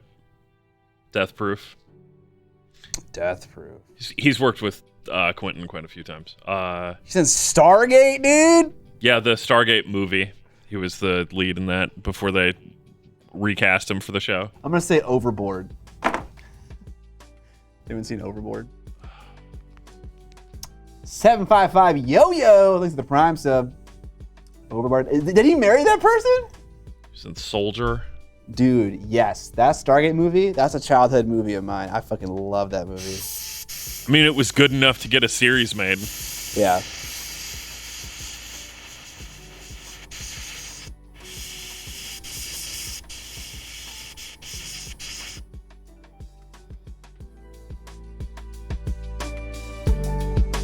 Scott's gonna get locked in a room at Death with Kurt Russell movies on Blu-ray. Overboard, strangely cute flick. Yeah, it's fun.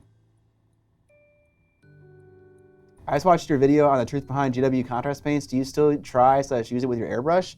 I kind of, any translucent acrylic product is kind of fair game for me through my airbrush. Like right now I have Dragonhoff Nightshade in my airbrush.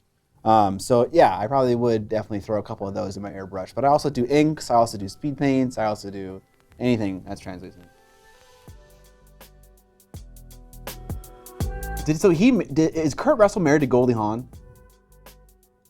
I think so. You think so or you don't think so? I think so, yeah. That's so cool.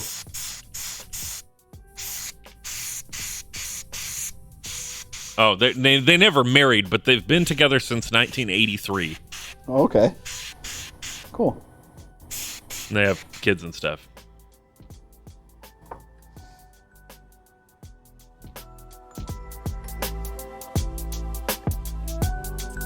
Dang, you guys all really know about Val Kilmer's married life. You mean Kurt Russell? Kurt Russell. All right, best Val Kilmer movie, go. Obviously, it's Willow, right? That or Kiss Kiss Bang Bang. Jack Burton's keeping his options open. I mean, Top Gun? Oh, Top Gun, shit. He's in Tombstone again? God damn. Nothing but Tombstone.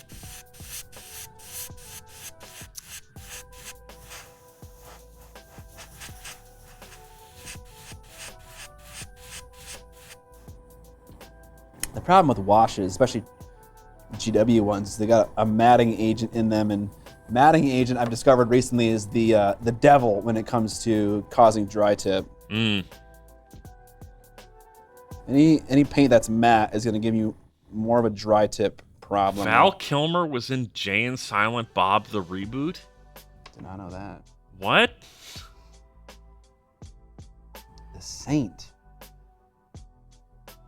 Gruber. Yes, Val Kilmer was in Willow. He's Mad Mardigan.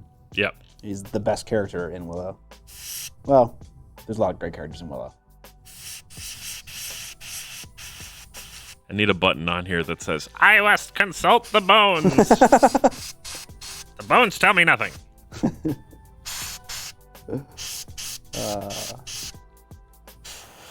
Yeah.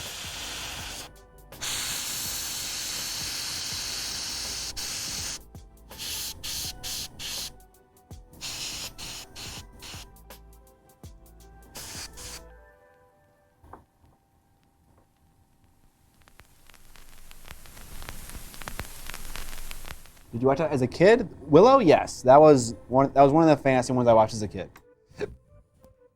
Batman Forever. Oh, I forgot he was Batman.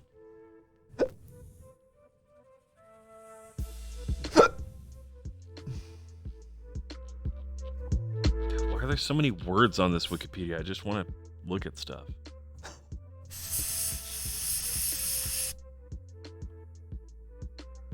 Batnips.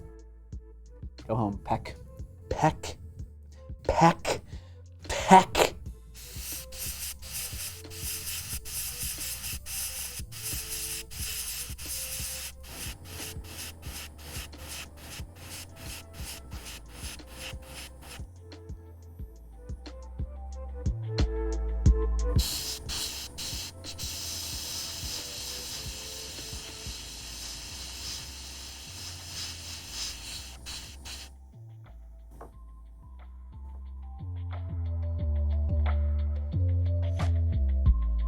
It's also Jim Morrison? Oh, nice. I didn't know there was a Doors, what would you want to call it? Music. Damn it, what's the term I've been hearing so often? Man, I stopped paying attention. I have no idea what you're talking about. Bohemian Rhapsody. What is that kind of movie? It is a Biopic? Biopic, actually, I believe is how you pronounce it. I mean, well, it's a work of fiction. Loosely based on reality. That sounds right. Biopic. There's a peck with an acorn pointing at me!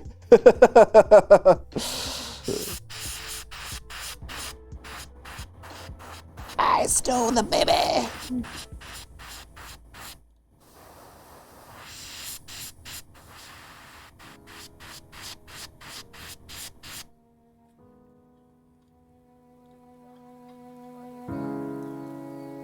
It is not straight Nolan oil, it is Dragonoff Nightshade. Next, you're gonna tell us that Weird was fictional. Hey, Shepard, thank you for letting me know, man.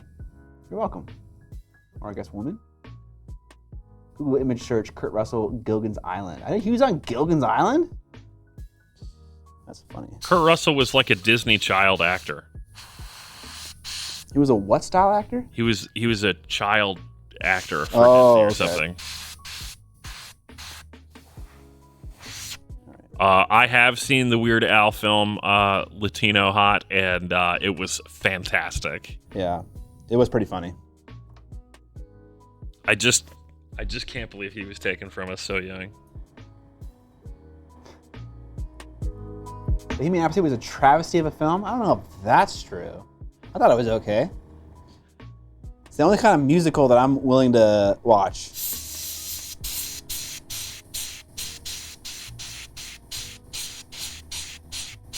Yeah, I enjoyed Bohemian Rhapsody. I didn't enjoy the other one about the famous pianist with the flame Elton John costumes. Yeah, I didn't enjoy that one so much. But it's weird. I have the opposite take. I thought the Elton John one was better than the Queen one. Yeah, and that's reasonable. I just felt like the Elton John one felt more like a musical. Like they broke out into song and dance. Like it was a musical. I agree, but it also felt like it had something to say. Yeah, it probably did. I have this problem with musicals. I just don't really enjoy them a whole lot.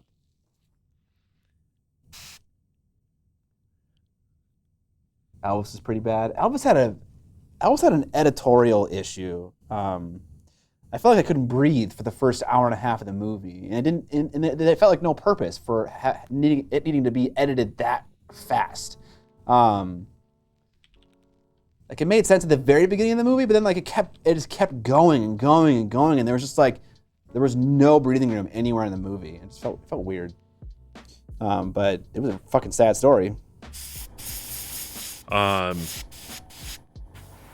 Yeah, for me and my buddy Mike watched the new Weird Al movie, and then immediately afterwards we watched UHF because he had never seen it before, and that was a really good double feature.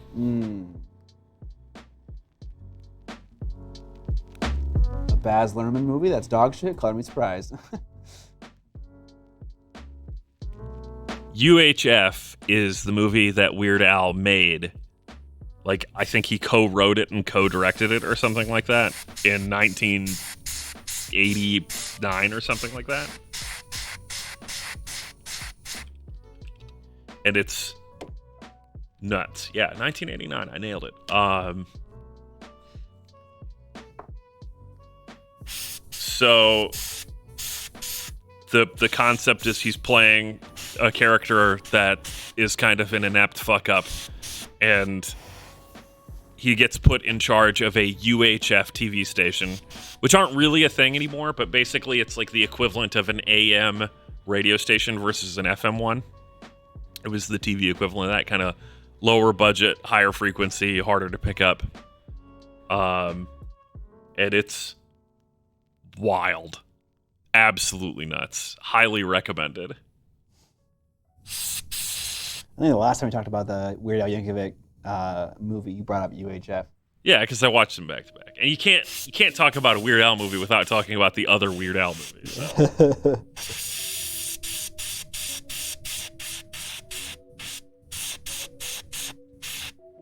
Yeah, it was like a different band, Rufus. Same thing as FM and AM. Yeah. Dude, I recently had to watch TV, and man, it sucks. It sucks so much to watch a movie on TV. It's the fucking worst.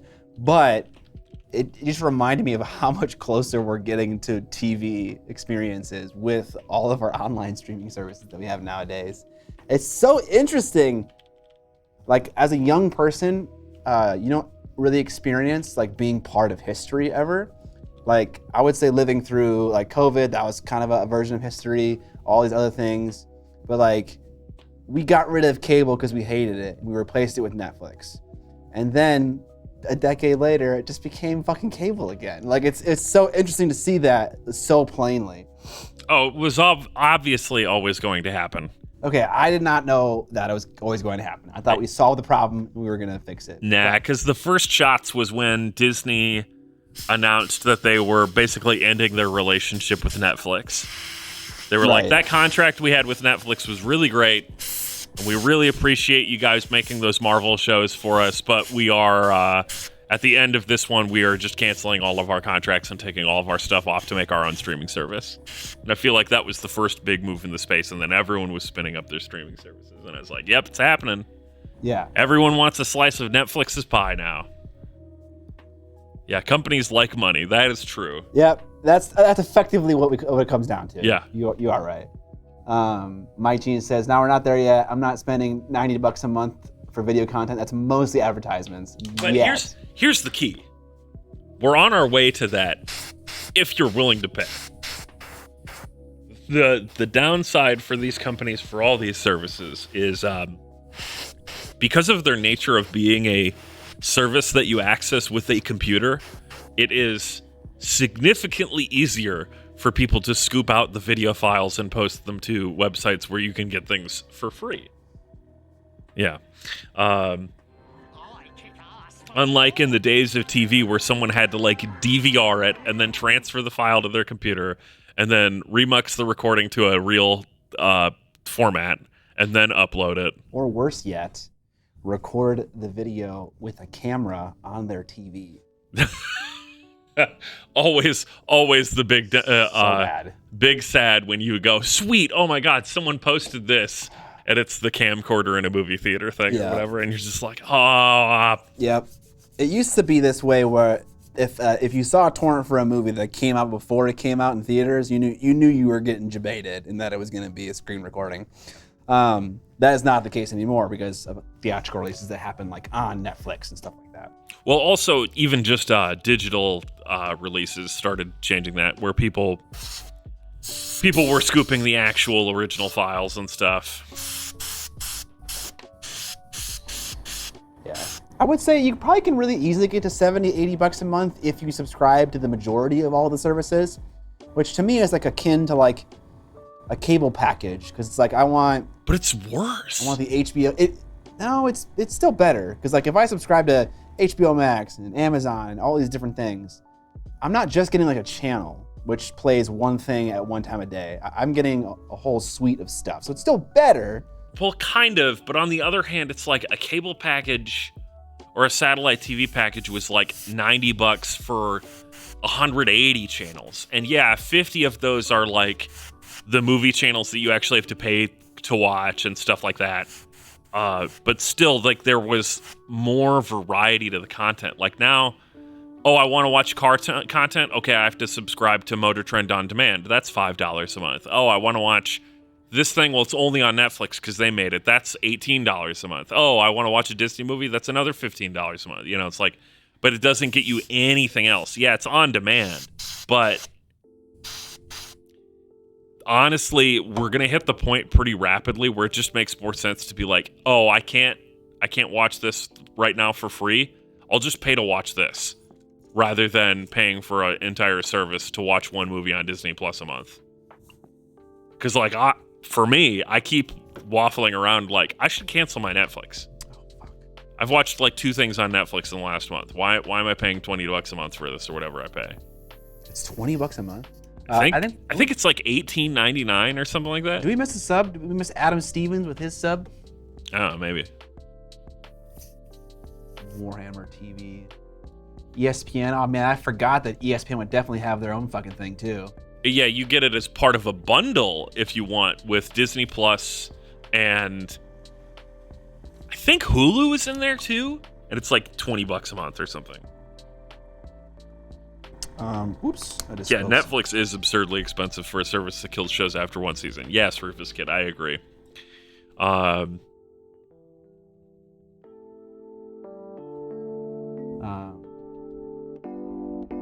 Adam Stevens, sorry if we missed you.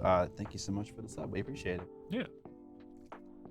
I think what it boils down to is all this stuff is bullshit and the modern world sucks. We need to just go back to only having movie theaters, no television, no computers. I miss going to theaters. I kind of do, but then I go to theaters and then I don't miss it anymore. Really? That's been my experience. Where are you going to see your movies? I go to Showplace Icon most of the time. I like that theater a lot, but I don't like having to do all of the associated stuff with going to the theater. Like driving? Yeah, and waiting, scheduling, And watching ads? Yeah, that part isn't as bad. Yeah, did you hear about AMC messing with seat prices? AMC's been dead to me for so fucking long that I don't. I go to White Bear. I go to White Bear's Imagine or is that it? Imagine? Yeah, that's a Minnesota thing. So I don't know anything about AMC. I remember back in the day when I had what was that first that service that came out where you bought the card, $15 a month, and you could see any number of movies ever. Movie Pass. Movie Pass. Okay. AMC was the first company to be like, nope, that doesn't work anymore at our theaters. And at that instant, I was like, you're dead to me. I'm never coming back ever again. And while Movie Pass did fail, it did start something pretty cool. But yeah, I don't know anything about AMC. So they have instituted different prices for different seats in their theaters. Oh my God, bro. On a trial basis for showtimes after 4 p.m., I believe. Something like that for real showtimes, non-matinees. It's like, oh, you have prime line seating that costs an additional $1, like, and it's the middle section of the theater. And then they also there's like regular tickets, and then there's the front crappy seats are actually the cheapo seats now. They're like $1 less or something. They're $1 less? Something like that. I think the delta is $1 more for the good seats and $1 less for the bad seats. Yeah, this is like fucking airplane seating now. Yeah, that's where we're headed, for sure. Dan says, Imagine is great. They've reached out and we have tables for comic movie premieres, and they always treat us so well. I'm super glad to hear that. Adam Stevens says, he says it's coming back. Movie Pass is coming back. It's coming back. It's coming back. Guys, it'll work this time, we swear. Okay, Movie Pass. I mean, the key was the unlimited thing definitely was not going to work. And at the price, they were charging like $5 a month or something. It was something ludicrous. It was just like venture capitalists gave them like $500 million, and they were like, how fast will people burn this? Yeah.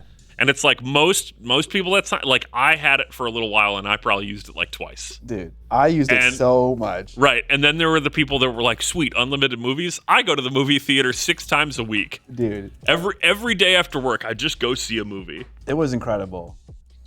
Man. I think everyone of my friends who had it, we all knew, we're like, this is not going to last. So, like, we really got to use this as much as possible until it goes away. And it didn't last, but it was great. It was a great time to be alive. That's called movie hard pass. When you get the crappy seats, yes. All right. We got some shading down. Excellent. Now we're just going to do a little bit of silver highlighting, a little bit of gold highlighting, and we got an hour to do that. Perfect.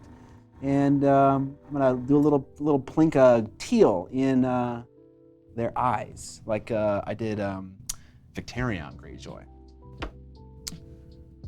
All right. Kian B said, another downside of seeing movies in theaters is pants. Yes, you have to wear clothing, unfortunately. The original Movie Pass was a complete scam. They were trying to be the Uber of movie tickets, but only ran themselves out of business. Yes, it was a scam, but it was a great scam. Because it didn't hurt me at all. Just hurt the company. All right, I need to go to the bathroom. BRB! Wow. Okay, I'll mute you.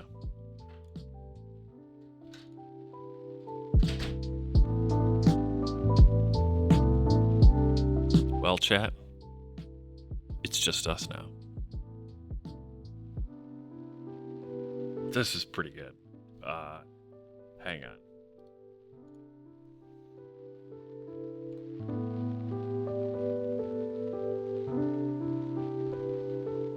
Excellent, excellent, excellent art. Vince, if you're hanging out, I don't know if you're here right now. Looks like no.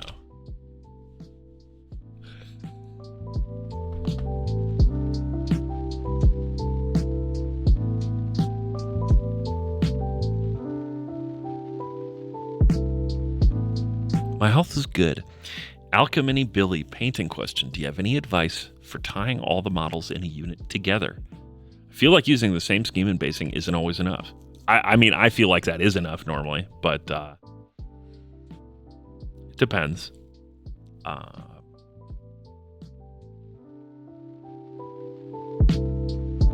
Nice.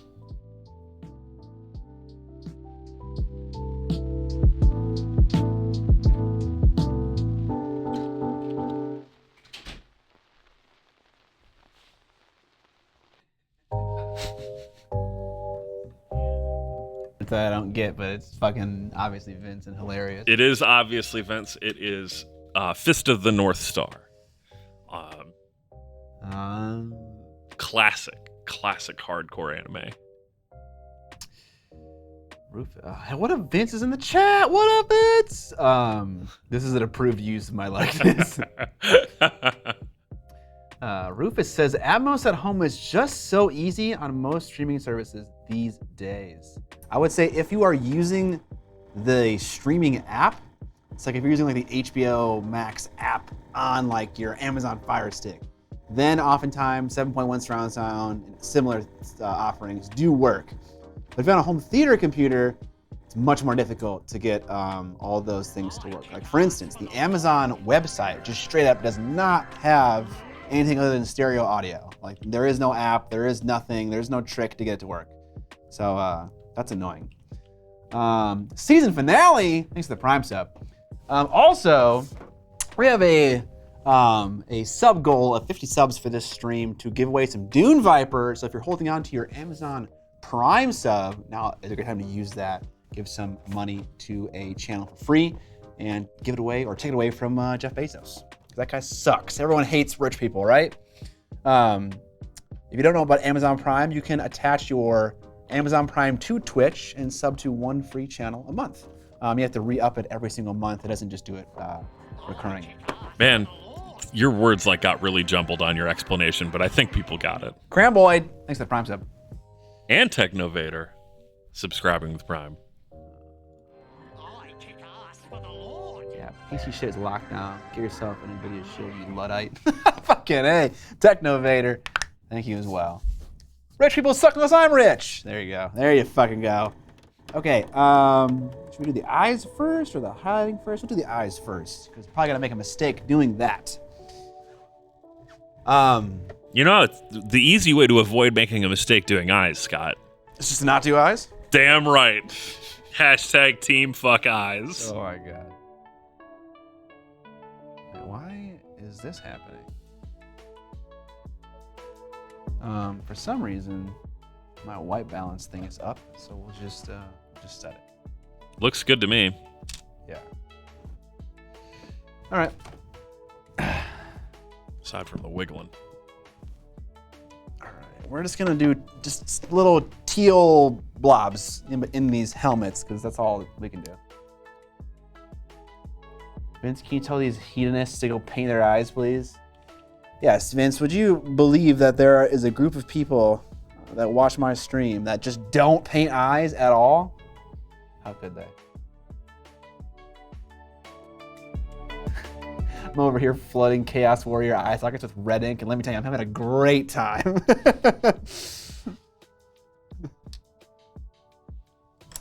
You're not allowed to have fun doing that, okay? Do I believe it? Of course. Are they wrong? You know what I say. Vince, these aren't fine, high-quality GW minis. These are CMON minis, which have eyes sometimes. All right. I have a 3440 monitor, and I can barely see your eyes. You mean 1440? Is that what he meant? It's like close to 4K, but not 4K.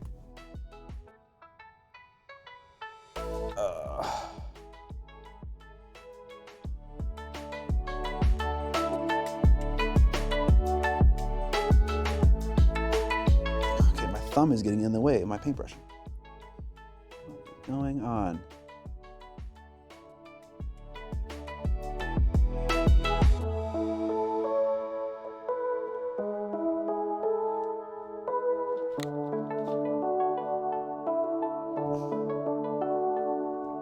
Man, teal eyes. That look terrible.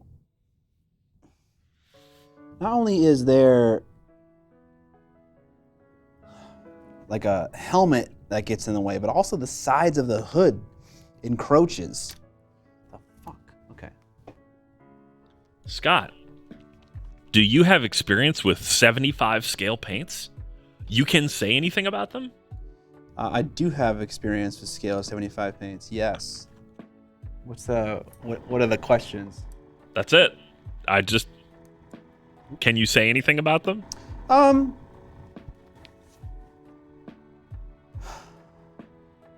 They're pretty good. I would say they're not extremely user friendly. So I don't know. I wouldn't get them to paint armies with them. I'd get them to paint display models. That's what I would do.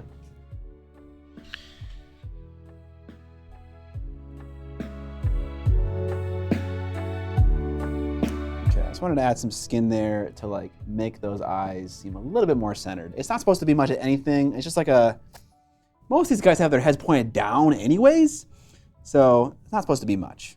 But if someone's gonna grab my model and look at them, they'll see a little bit of teal right in the socket.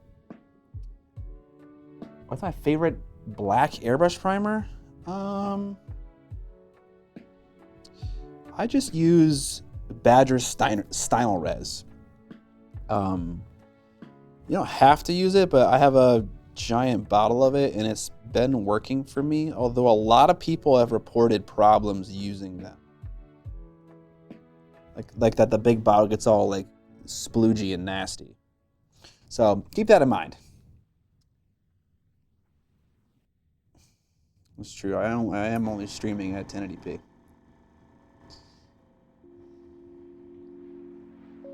Speaking of airbrushing, you want to... Oh, yeah. Shut up. They all get messy. Yeah, I guess I should have explained that better. The Stynylrez stuff seems to, for whatever reason, like dry in the bottle and get like gloopy and stuff. Mine didn't do that, luckily, but other people have. Talon Warrior X, thank you for the Prime sub. Ben Layton, thank you for the Prime sub. Appreciate it, guys. 9 away from the giveaway. Ooh, 9 away. We'll get there. All right, nice.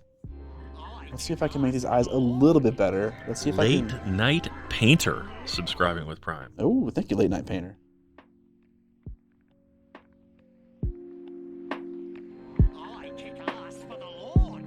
I'm gonna paint, there's an obvious like eyebrow area, and so I'm just gonna paint like below it with some black.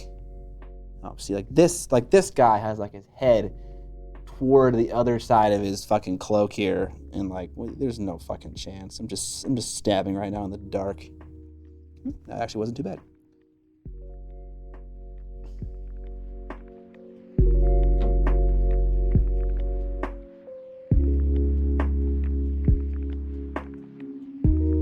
Alchemy Billy, I have never done that, but I've always wanted to use the Maltao One for All as my priming layer.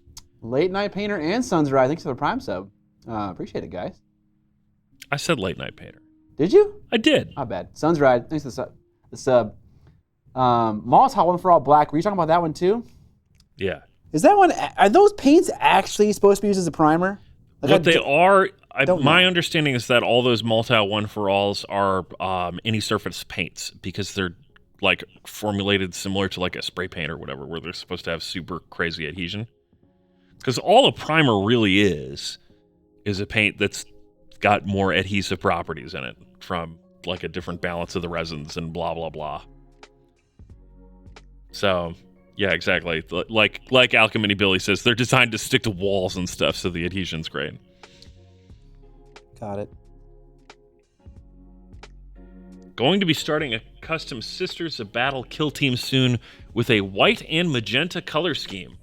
Anything I should be careful of? And what would be a good contrast color for them? Maybe, have you, number one question, Purple Crusade 95, have you seen my speed painting video that I did on the Novitiate kill team with a white and magenta color scheme? Well, white and burgundy. Burgundy. Totally different. Anything you should be careful of? Careful of choosing to paint any sort of minis with white because you'll want to kill yourself pretty rapidly. Calm down. It's not that bad.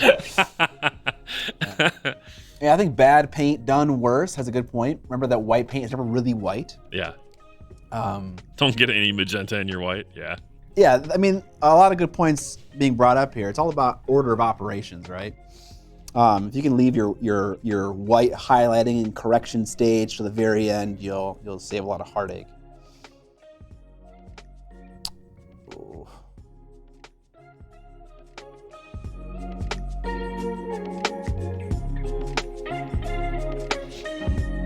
Wow, that got caught by the auto mod. Amazing. Painting white is the worst thing to paint.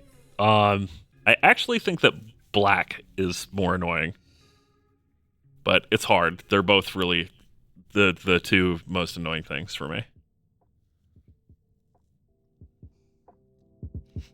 Yeah, I think they both suck for this exact same reason. Yeah, because your eye is really sensitive to it, and then it just looks wrong. Yellow and bright oranges and other colors with poor coverage are annoying from a process standpoint, but I don't think that they're that hard to make look good. Whereas with, I think, white is harder to make look good. But that's just my take on it.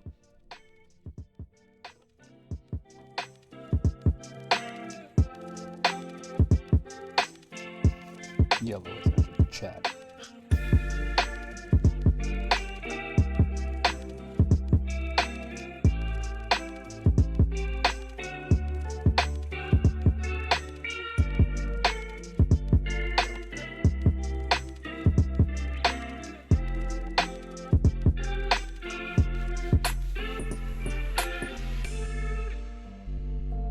Oh yeah, just sunk that right in there.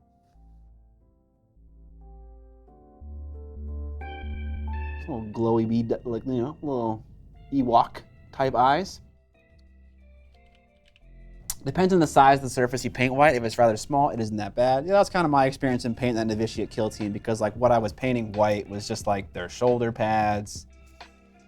Maybe that was even it. Is that the only bit of armor they have on them, the shoulder pads? Some of them have like breastplates and stuff, don't they? Oh, yeah, I think their breasts are also armor. I can't remember fully. Yeah.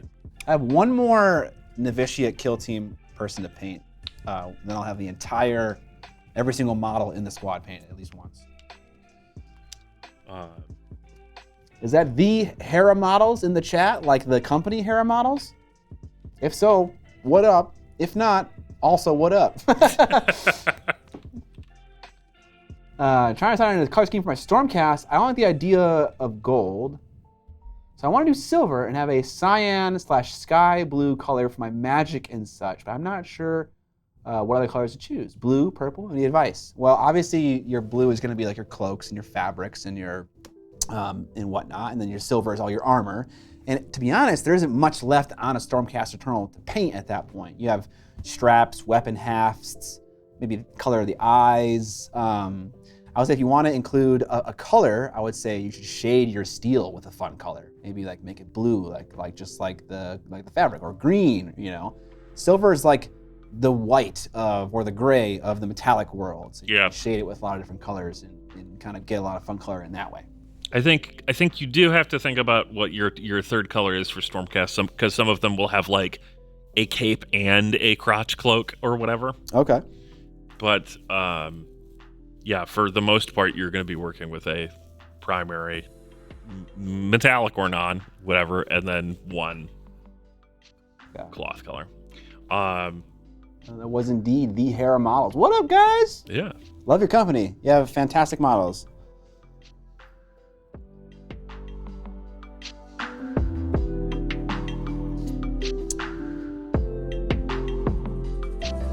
Sewer Toxic Night Haunt. I mean, I'm on board, but that just makes me want to play Skaven. Sewer Toxic Night Haunt. I'm starting to paint up a lava dragon. Any tips for good lava effects?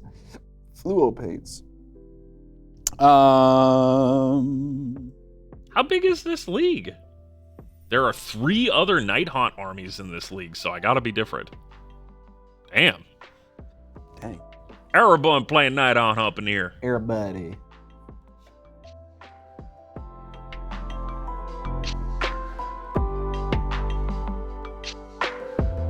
Wow, I really like this tier model. I'm looking at hero models right now. Tier model? Tier! Go bravely with Tier! TYR. Ah. I really like era models. They have these wonderful, what's the word I'm looking for here? Academic busts that are really nice.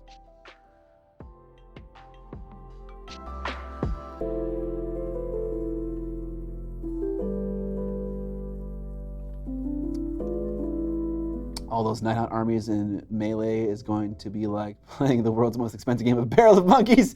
Yeah, because all their arms are super thin and interlocking. Yes. I love that. That's hilarious.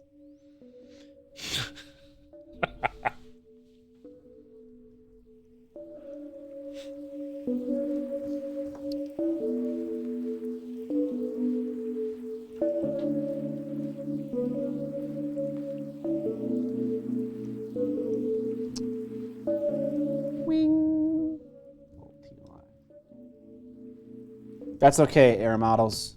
Hera models. Our job is to talk. Your job is to make good things. Yeah. Easy. And you do a good job at making good things. Indeed. I'm going to Warmer World next weekend. Any tips on how not to get banned? Yeah. Don't take pictures of NDA models and then post them to Instagram. Just don't take pictures in general. Mm-hmm. I actually think most people can't. It's either photos or it's video, but like someone, like when I was there, they were like, are you taking advantage of the fact that no one else can really do video other than you guys? And I was like, oh, I didn't know that was a thing. Fluid art. Rated with Party 5. Thanks for the raid. I'm just gonna dip mine in clear epoxy resin and make them thick. Yeah, there you go. Do it, dip them in white resin, you know? That'll look good. I think there are actually 2 of my Greyjoy models that I covered in white sludge that are salvageable.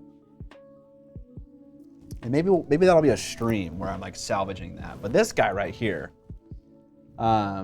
just got it on the head. And I think if I just clip his head off and save the rest of the body, which I really like how I painted it, that would probably be good. Just glue on the head from a fresh one. Exactly, yeah. Do a little pinning, maybe a little bit of green stuff work if there are any like folds of fabric that are hard to recreate. Thing is it seems like an opportunity to do a cool head swap on him. Or that, okay.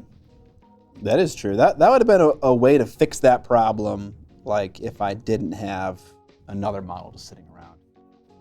Imagine all the Warhammer TikTokers and YouTubers if they allowed video in there. I mean, there might be like a bit of that initially, but I think like after the fact, it wouldn't be too egregious. Like once everyone got their TikToking in. But maybe I'm wrong, I don't know.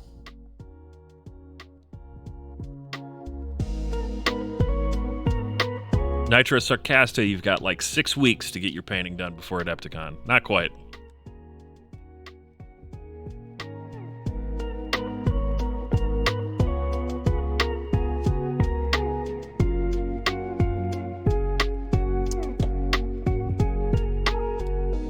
Ever stop though? Never.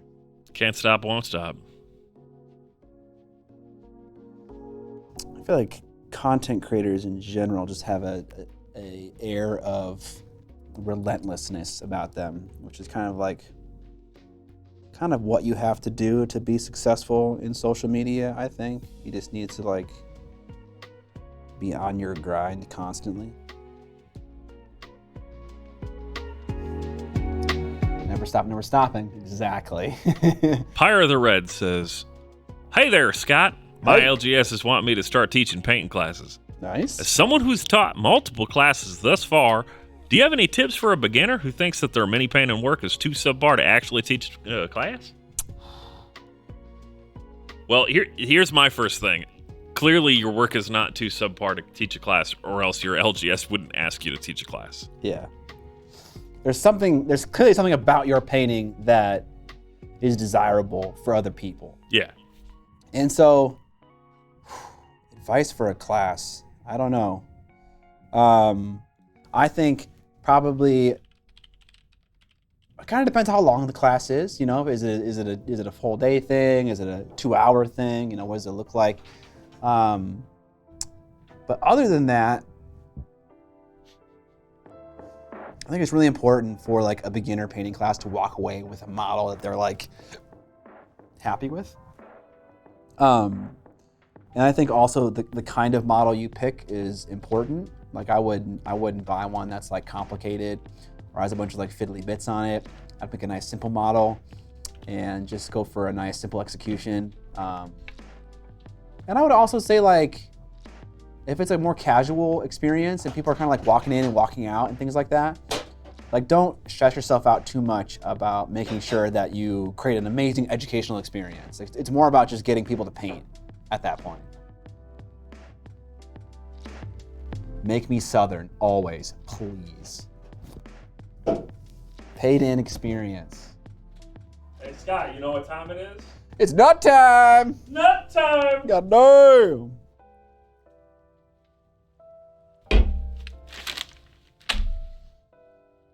Stormcast, Space Marines, yes, so certain Stormcasts and certain Space Marines. Yeah, if you end up painting like sequiturs or something, that's a lot of big flowing cloth, which actually can be pretty tough for newbies. Yeah.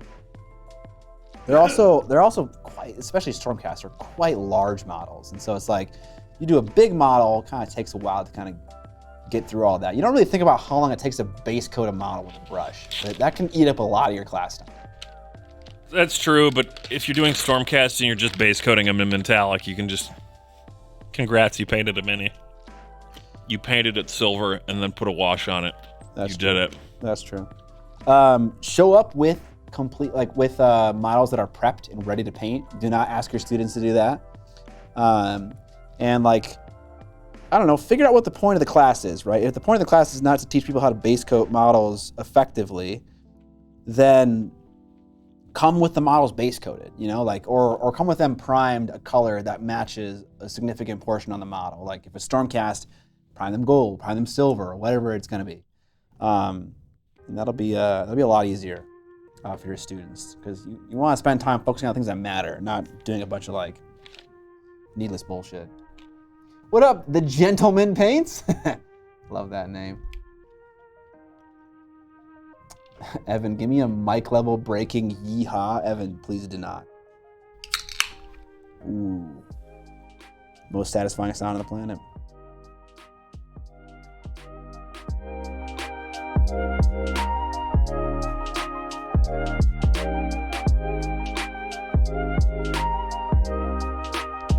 Rip it and rip it, baby.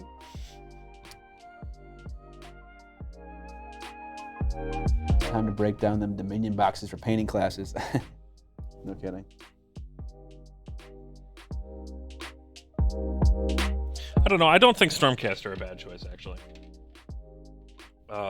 They are bigger, but for a newer painter that doesn't have any brush control skills, bigger actually is kind of a boon in that regard. Like, my brother came to paint night again last night, and he's painting one of the Mountains Men as a D&D character. I gave him the Lannister half of the 2-player starter. And even that size, and that's a pretty chunky boy, he was really struggling to deal with edge work and stuff on like the armor because the gaps are too small. And I'm like, yeah, the Stormcast that I have in my hands would be easier for you. Yeah. To a certain degree, that's just kind of what miniature painting is. Yeah, but that's my point. Is it's like you start with a bigger thing to to work to the smaller stuff in some sense. You know, painting, like I was building dwarves before he came for Lord of the Rings. And those minis are like fully 1/3 the size of a Stormcast. Because Lord of the Rings has like a regular scale rather than GW's like bulked up scale. And then on top of that, they're dwarves, so they're smaller. And I was like, oh my god, these guys are impossible to put together because the elbow pieces are just tiny and stuff. Yeah. And he was looking at those minis and he was like, I could never paint something like that. And obviously that's not true. He could, but where he's at now with his brush control skills, it would be a mess, and he would not walk away with a mini he was happy with. Whereas I think I could get him very happy with the Stormcast. Alchemy Billy says, find some old 5th/6th edition One Piece Bretonnians. Yes, the archers. Mm-hmm. They have 3 materials on them and have no assembly required. I can't remember what their faces look like, but that is actually a legit suggestion. I mean, I would suggest Song minis personally. They're Song really minis are good. They're really cheap. You can get the newer stuff like Greyjoys, even Baratheon, the Martells. They're really pretty dang good models for the money, and there's no assembly required. I just want more of a defined face. I agree. And Perry Brothers stuff, which is that old Bretonnian stuff, that might actually have a nice sculpted face. Those probably do have better faces, but a brand new first timer mini painter, which is like how I frame like teaching at the LGS for a few hours kind of thing, is not going to paint a good face on a good face. Yeah, but when the model gets in your way and makes you feel like you're a worse painter, that can kind of lend to the bad experience. So, I don't know, picking a model that has better defined details just across the board just makes you feel like you're a little bit more in control than you normally would feel. They're expensive. Oh, I didn't know that. Catax, thank you for the Prime sub, or Catax.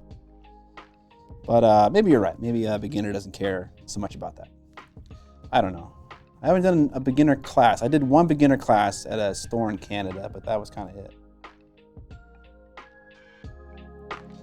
I've never taught a class, but I've taught plenty of people how to paint individually. Sure. Yeah. At this point, and that's kind of my perspective: is start with something solid, medium size that's not too crazy. Armor is good. Because skin is the hardest thing for newbie mini painters. It's like skin, then cloth, then other stuff. Okay. I was gonna sponge on some texture with a very bright silver color onto these axe heads, but I don't really think it's worth the hassle. I think I should just, paint on a couple of scratches and paint on a couple of details, and then use the brush for hiding the rest of the silver, which is just like the edges of weapons, and also the scale mail and stuff.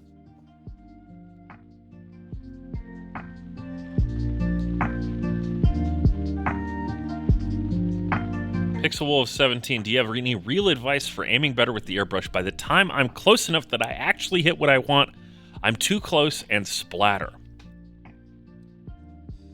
It sounds like it's more of a airbrush technique problem than it is knowing where you're actually aiming, because you should be able to get really close and just get the right amount of pressure and not cause spiderwebbing. Yep. There's a lot of things that actually affect spiderwebbing, more that I learned recently. So obviously the amount of pressure you have in the airbrush matters. I would say if you're getting really close, 10 PSI is kind of what you want. If you're doing 10 PSI, it doesn't need to be 10 PSI, but a low amount, because it's different from airbrush to airbrush. But if you want to do really close stuff, you need very thin paint, because low pressure means you need a less viscous material to push through the airbrush. So it needs to be low pressure, maybe a thinner paint. And number two, if it's matte, I know earlier I said that matte causes dry tip, and that is true, but it's kind of a necessary evil sometimes. If you use a matte paint, it causes less spiderwebbing. So all three of those things put together should allow you to get very close to a model when you're airbrushing. And something that you'll see in guides on airbrushing, Scott's and others, is little tiny blips of paint. You're only pulling back the trigger for a little bit. Yep, that's very true. Just tiny little pulls of the trigger. And the closer you get, the more rapid those have to be. Because if you go too long, you're going to build up a pool of paint on the model that then is going to get pushed away by the air. Yeah, so this is like when I'm airbrushing, this is like how much I'm pulling back. It's like these little tiny pulses. Yep. And then all the air, so like when I push down, it's max air, right? Max air the entire time. And this is how much tiny paint's coming out. So because so much air is coming out that's not paint, it's drying the paint as it comes out instantaneously. So if that stops working, like if you get to this point and you're like, man, I'm not seeing any paint come out, the temptation is to do this, is to pull further and further and further and further until either you blow past your dry tip and drown the model in paint. Which is always great. Or you miss completely and started spraying somewhere else because you're just putting too much pressure on your airbrush hand. If you feel like that's happening, you have dry tip. Stop, take a toothbrush, and just clean it off, and then continue. It very often happens with matte paint.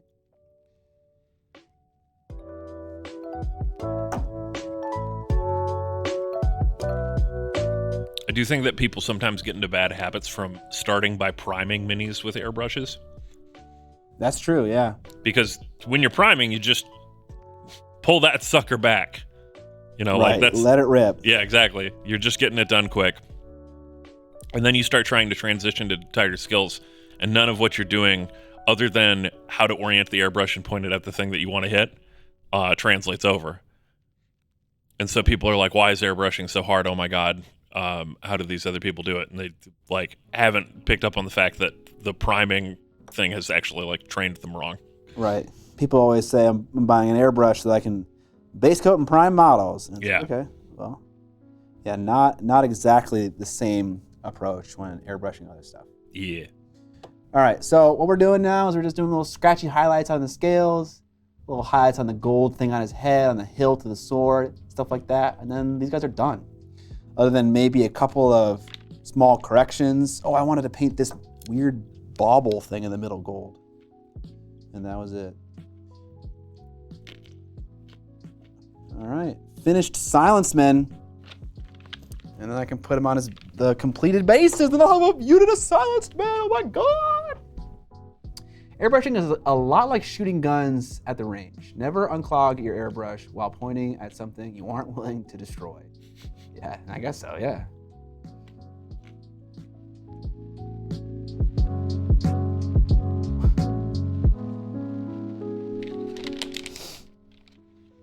All right.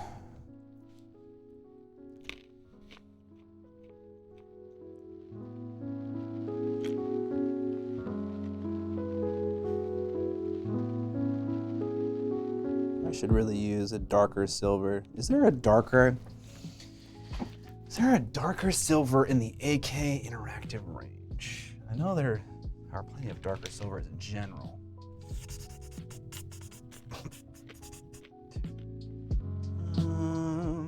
Doesn't look like it, at least. That or it's already on my desk? Aren't there 3 silvers? There must be. Natural steel, silver. Oh yeah, there is this one, gunmetal. You know what? I think I did use gunmetal. Gunmetal. Gunmetal. Acryl dark silver. Ah.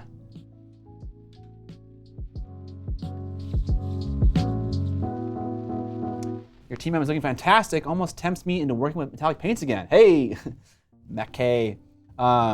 You should just check out AK Interactive Paints. If you're not a fan of TMM paints, just because of how they operate on the brush, the AK Interactive paints really do a great job of being like normal acrylic paints.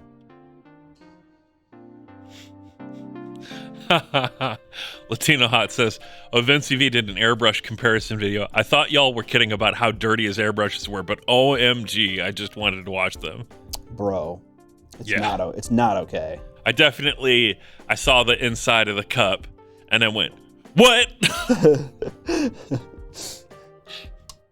It's way worse than that. Like the whole area is filthy.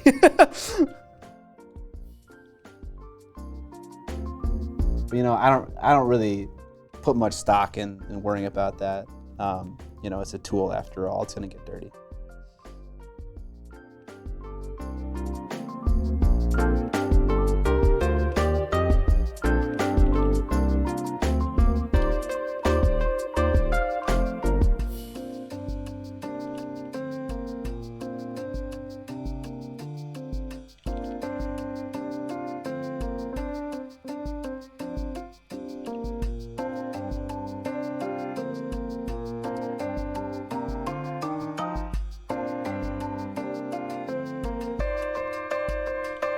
I haven't mixed many inks in them. The AK Interactive silver paints. But you totally could. I haven't tried it yet. We're only 6 away from that giveaway, by the way. Oh, 6 subs away. I'm giving away some Dune Vipers.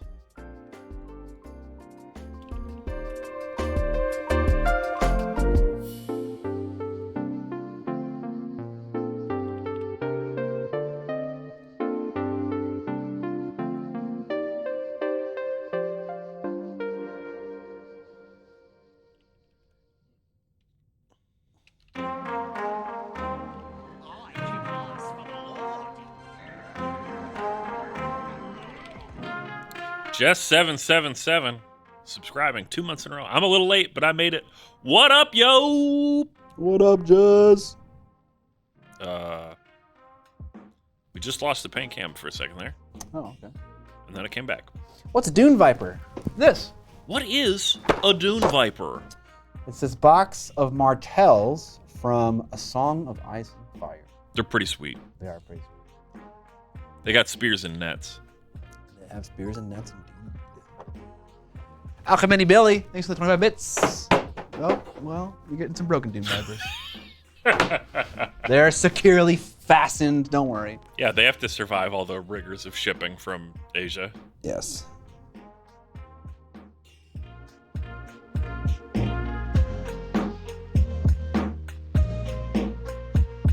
Martells did come out, and they are very good.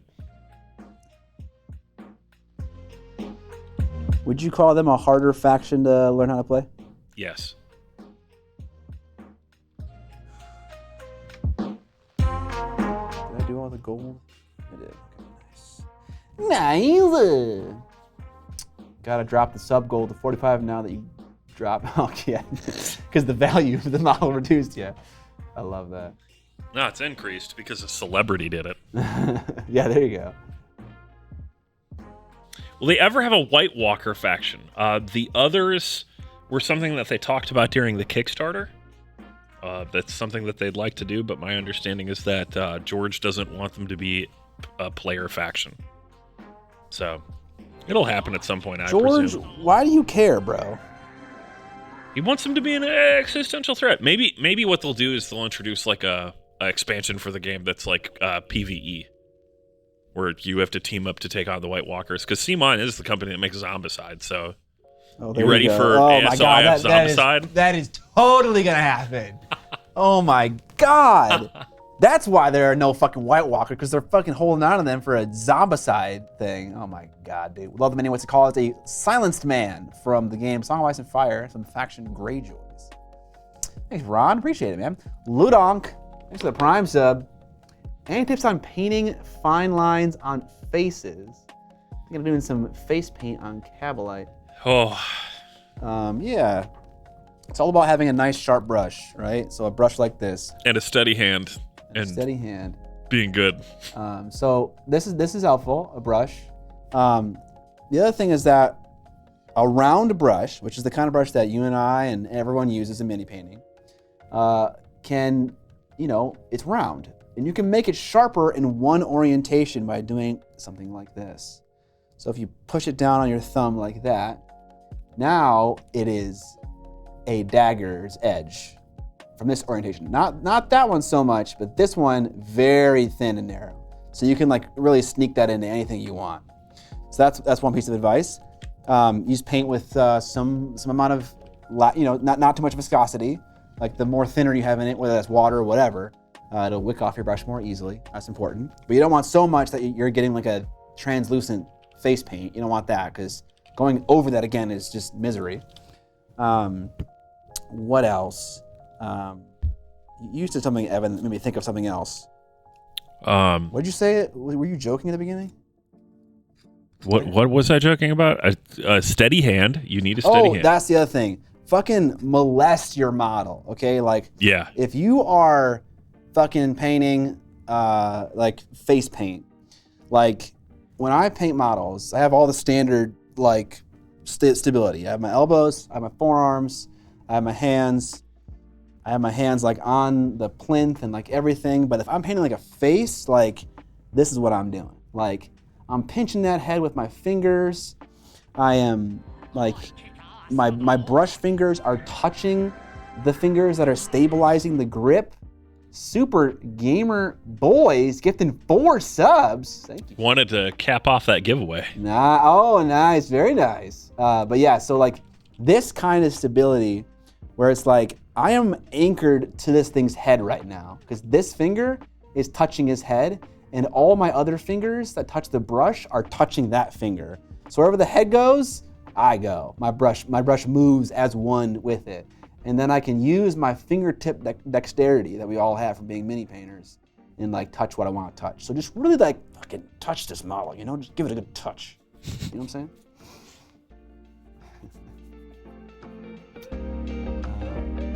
All right, I'm starting up this giveaway. Exclamation mark moist in the chat to enter once you see the thing from the bot pop up.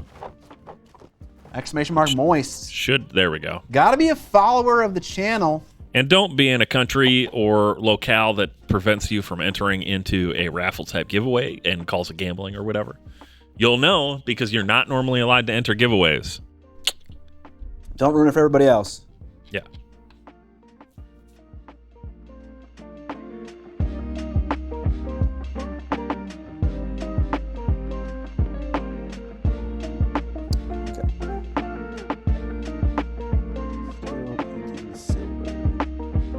Silver little bits.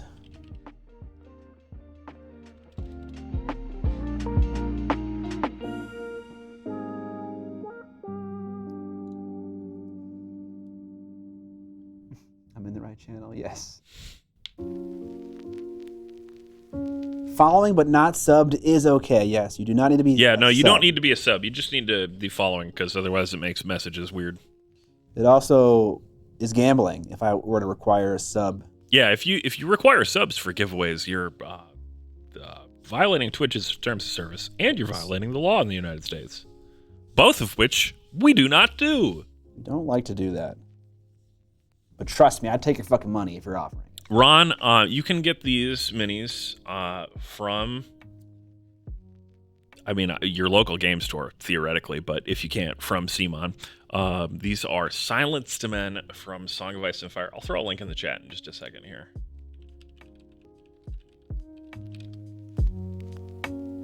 Don't want to link a specific store. $37.99 for a box of 12 guys. Beautiful.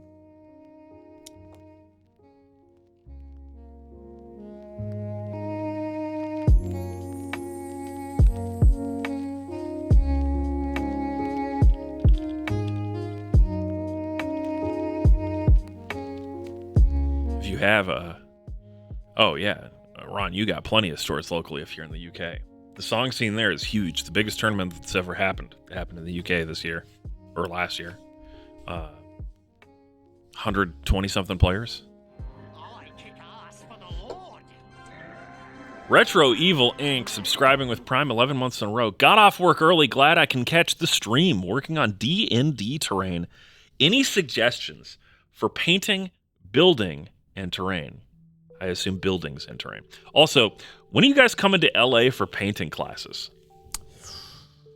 I don't know. I feel like we're scared of LA because LA is... Everyone is someone in LA. That's true. We're not scared of LA. I don't know. You know, it's hard. Running classes is hard. Like, I gotta, I have to, tear apart, all the stuff in my studio. Not all of it, but, I need to bring a lot of gear to do a class, and I gotta pack all that up, and It's you know, and you gotta come back and you gotta put it all away, and it's tough. It's tough to. Got to put together a class kit for you. That's really what it is. I should just have like a suitcase that has everything I need for a class in it. And Yeah, Miniac on tour. just walk away with Yep. that stuff, and then come right back, and it's already in the suitcase. That's definitely what needs to happen. Yeah. So really, that is going to answer every question about like why won't you come to X state. It's just like it's a lot of work to kind of tear everything down, put it in a suitcase, do the thing, come back, and then re-put it all back up. It's like just kind of slows you down. Get you some painting class roadies. There it is. As far as suggestions on painting buildings and terrains, airbrushes are nice. That is true. General advice for doing terrain. I don't know if I really have any, just because I don't do a whole lot of terrain. I really enjoy it. It's a lot of fun, but I just don't do it very often. So I feel like any advice I'd give you would be like kind of meh. I used to do a fair amount of terrain for D&D stuff, and yeah, I would just say airbrush is your friend, big dry brush is your friend. What about aerosol cans as a substitute? Those hurt the environment. Okay. Yeah, watch Black Magic Craft, Geek Gaming Scenics, stuff like that. They're gonna have the best terrain advice. Yes, they will. Yeah, that's true. You have to be careful of what you spray onto specific foams, because the medium that spray paint is in can destroy foams. Very true. I think the one thing about terrain that I am bad about and would like to get better is that they get abused a lot, like terrain does. And so making terrain that can take a beating is like gonna pay dividends in the future for you. Yeah. Yeah, that is the one downside. That pink foam that's very popular. You know, I've got a hot wire cutter. I've used it. It is not that durable. Oh. Yeah, that's cool. Army Painter makes foam-safe sprays, apparently, Yes. according to Dan. It comes in their little box. The one we gave away like 3 months ago? Yeah, like they have a couple of those. There's this really cool really cool video on Eon's Battles channel where he makes, I think, 3 or 4 dioramas in the video. And he makes one diorama from each of those kits. And it's really cool. The video is really cool. Also, it's just amazing how fast he moves through all of them. It's incredible. Ian's Battle kind of does everything at high speed. I know, he's amazing. Jay's awesome. All right, if you guys don't know, !moist in the chat will enter you into a giveaway for the Dune Vipers that we all reach because of our lovely subscribers. Thank you guys. Really appreciate that. But yeah, check it out. If you're interested, you have to be a follower of the channel and you have to be a subscriber.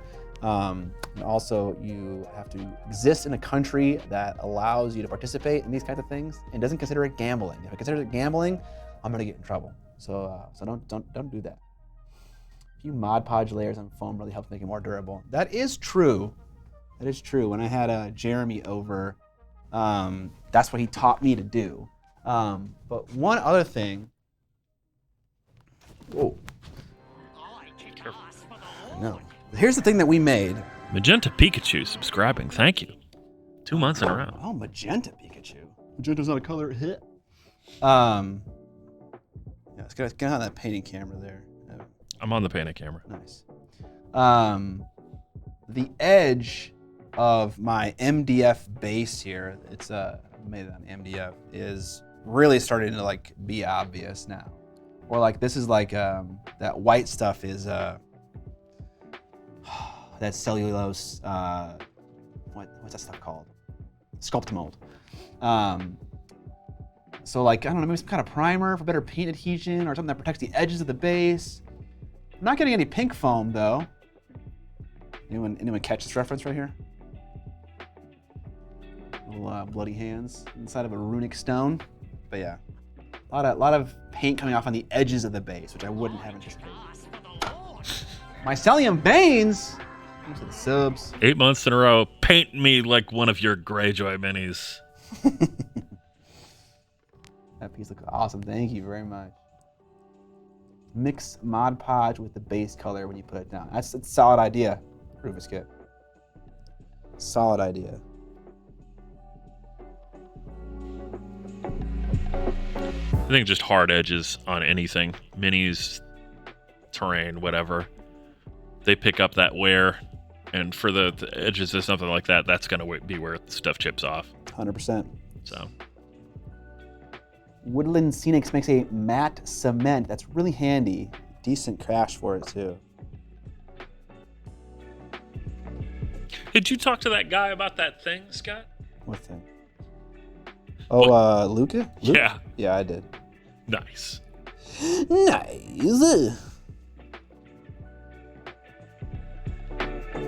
Very helpful to have the message there.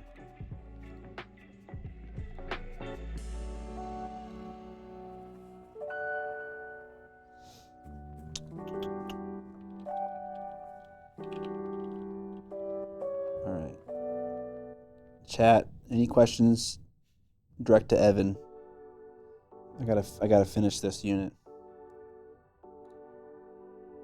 Man, dude, this side of this guy's torso is so crusty. It's so textured and nasty. Oh,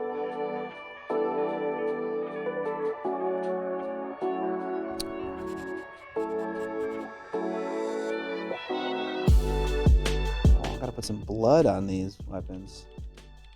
Ah!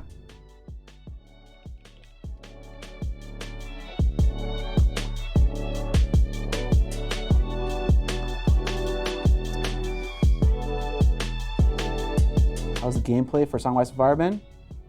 It's amazing. It's an amazing game. Truly. It's a very good game. Scott needs to come out and play it again. I do. My God. It's been a on while. Wednesdays? Wednesdays. Okay. Tuesday, today is Middle Earth. Okay. And I might actually go today. I will start coming again because if we don't have a stream every single week, which that's kind of new information that we haven't really said anywhere yet. We're kind of planning on reducing the gaming stream just because of a number of factors. Yeah, if I have more time in any given week, I'd love to come on Wednesday and play some Song of Ice and Fire. All right.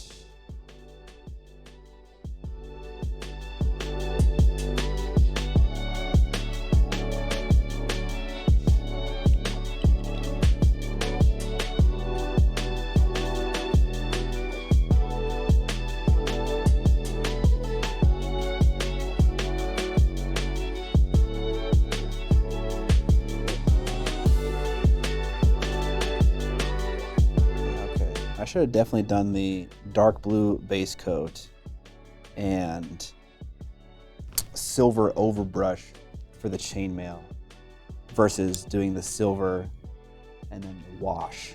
Because they just look bad. 3 minutes left in the giveaway. Post wash. All right, get your exclamation mark moist in the chat.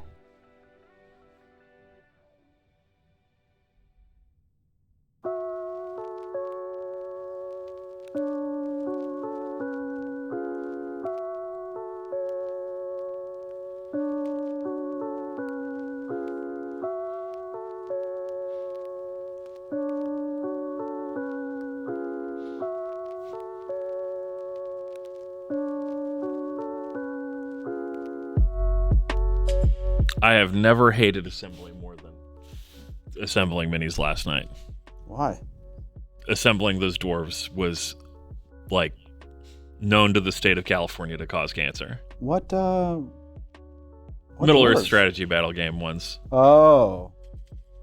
They're really that bad? They're just so tiny, and many of the weapons that could have been both arms are attached to the weapon. Instead, it was one arm attached to the weapon, and then you have to finagle the other arm attached to the shoulder and the weapon.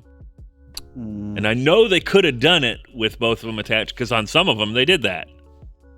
Okay. It's just overly sliced. I'm looking at the I have the party from The Hobbit, the 13 dwarves and Bilbo and Gandalf, and those look better. Can you name them all? No, but I can name some of them. Boffer, Bomber, Biffer, Bilbo. Keely Feely. Oh yeah, look at it. Who's the king? What's the king's name? Thorin Oakenshield. Thorin Oakenshield. Happy sleepy dopey. Balin, Dalin, Feely Keely, Dory Nori, Ori, Bilfer Boffer, Bomber. I'm missing a couple. That's okay. That was enough to count.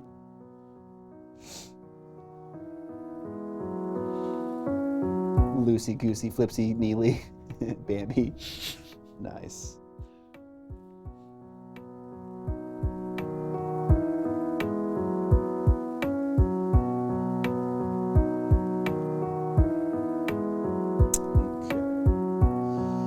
Okay, so the full list is Feely Keely, Owen, Golan, Balin, Dalin, Ori, Dory, Nori, Bilfer Boffer, Bomber, and Thorin Oakenshield. He's the only one that gets the last name.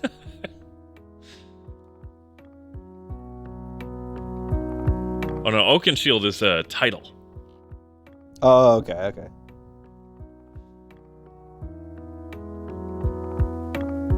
At some point in the fighting, his shield broke, and using an oaken tree branch found on the ground as a shield, he gained the epithet Oakenshield, which would remain with him even in death. Raffle's closed. Let's pick a winner. Who's getting some Dune Vipers? Who's in chat and getting some Dune Vipers? It's Malsur04.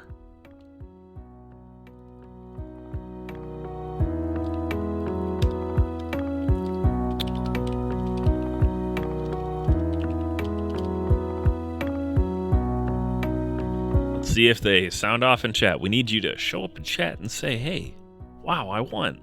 That's cool. Exactly that phrase.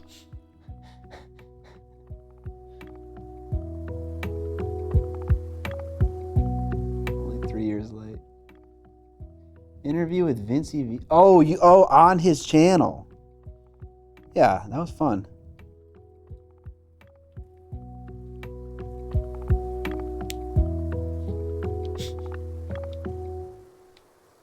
Malsur. Or Mal's you're. Wow, I didn't win. That's cool. Nice try, girl painting. Hey, odds were pretty good. 97 entries. If they don't sound off pretty quick here, I'm gonna roll it again.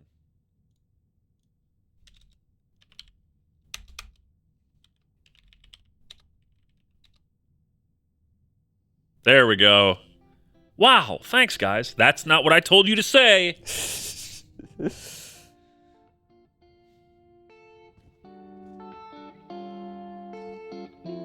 Fired.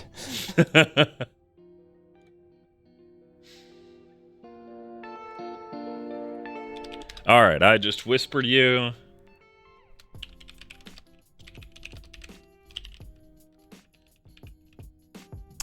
You know what? I missed the gold on this one. I gotta have a fucking system, man.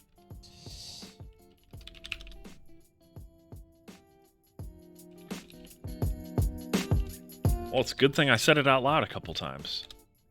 Yeah, I just whispered you on Twitch the instructions for the giveaway. Go ahead and respond to that.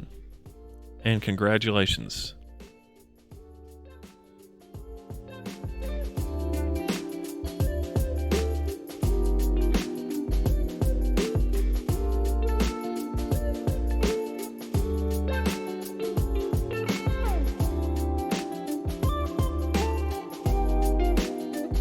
Okay.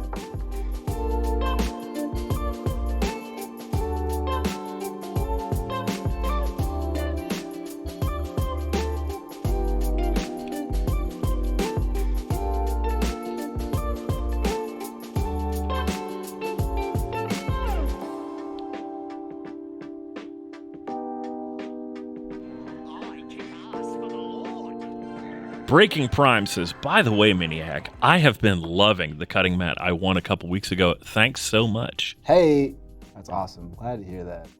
Shadow Mignon. 27 months. 27 month streak. At tier 2, also. God damn. Paying extra for those tier 2 benefits.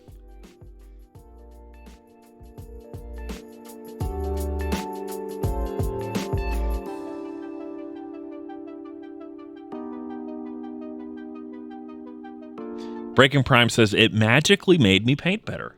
Everyone should go buy a cutting mat. And I agree. If you head on over to miniac.co, you can find in the store section there all kinds of goodies that will make you a better miniature painter with no effort or growth on your part requirement. This is absolutely true. Simply by purchasing these products, even before they arrive, Yeah. you will be better at painting minis. You will be more satisfied with your paint jobs. Also, if you don't want to just give me $5, you can buy something on the web store and get something for your money. And also at the same time, you can get a little notification on stream. There's a little message you fill out during the checkout process, and it'll show up on stream. Are we sure that that works now? Someone did it during a live stream. It did happen once. And they said that was my message. So I can only assume it works. Well, if you want to help us out, go and buy something right now and use that functionality and then tell us if it worked or not. It's not, it's the literal checkout window. Yeah, it's like right at the end. Yeah. And it's like, if they're live right now, you can cue a message kind of thing. It's a blatantly stolen idea from merch messages from LTT. Absolutely. It's a fucking great idea. It is a great idea. Also, did you know that Brandon is leaving Linus Media Group as of today? Oh, okay. Yeah, he posted on social media. Today was my last day. I did not know that. On to greener pastures. And I was like, oh my God, we lost another OG. Have we lost Luke? Do you count him as lost? No, Luke is COO of Float Plane. So he ain't going anywhere.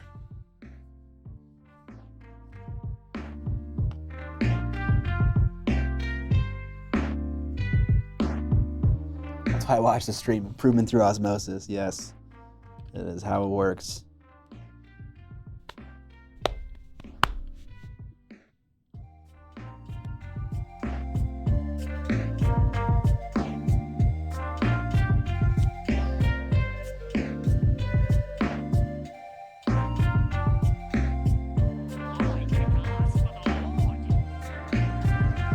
Grayslayer 69420 came to give my free Bezos money 6 months in a row.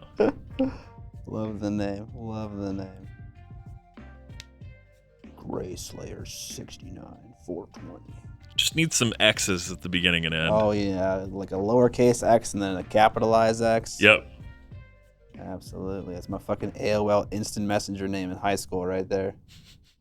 You gotta buffer each fucking word with X's. Or all caps. Yes. Yes. I'm still all caps. Should probably change my screen name. No. You don't need to do that. It's a lot of work. A little RAR XD. There you go, dude. Scar, you were a hardcore kid? No, I wasn't a hardcore kid. I was a straight edge kid, though. That was the thing that I was into. It was basically as bad as being vegan, right? Being a straight edge kid. It's like, oh, I guess you drink alcohol. I don't. Let me tell you about it.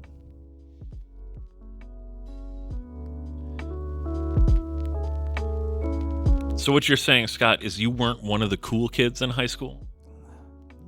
I guess it depends. Depends who you're asking.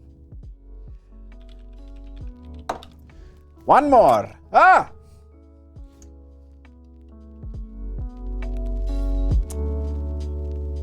Mr. Funkadizzle says they filmed the Straight Edge Gang documentary at my high school. Straight edge gang? Oh, yeah. It was a thing, man. You ask Scott's mom, he was the coolest. That's exactly right.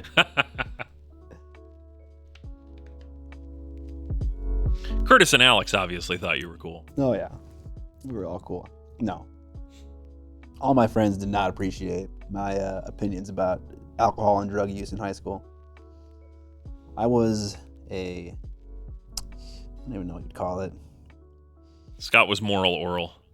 Yeah. Wow, that's wrong. Exactly. I was definitely on a high horse in high school. That is for fucking sure.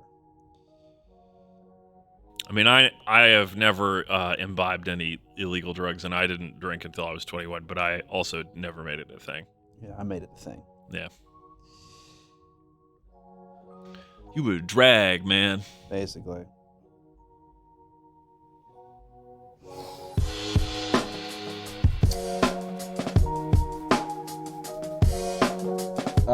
Pixel Wolf asking a question about painter's block.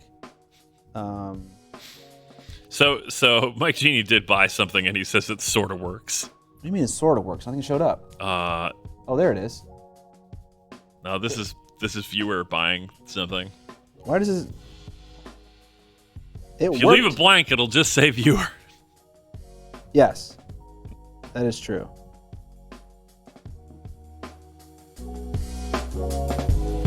We gotta stop tricking Mike Genie into buying stuff. The Super Gamer Boys says it doesn't work. I guess that was Super Gamer Boys. So you put in a message and it didn't work. I can return any of these things you're buying, by the way. Nah, they want the stuff. Yeah, do they though? I do want to make these things work. I need to just at Luke on Twitter and be like, just give me your merch message thing, damn it. Because this plugin that we found is not as good. I mean, it fucking seems like it works sometimes. So what's going on there? Yeah, I don't know what the deal is. They have a whole system for it now where they come in and curate the messages. So they can either have them pop up on stream or use them for the Q&A section. Yeah. Okay. I did it. I'm done. The whole unit's painted. Oh, wait. Did I miss? I think I missed. Yeah. I didn't edge highlight the scales on this dude's torso. But otherwise, I'm done.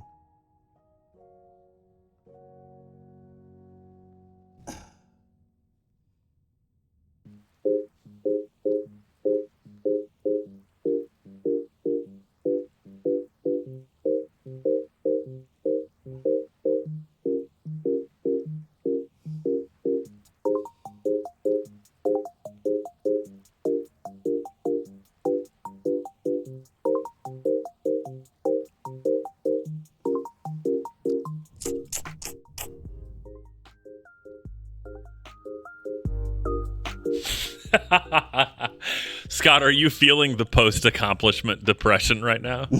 No, I'm not, luckily. I do need some more black paint, though. Now let's, Citizen Prefect, technically he is using magnification to see what he's doing. Am I? Aren't you wearing your contacts? I guess so. Does that count as magnification? I mean, kinda.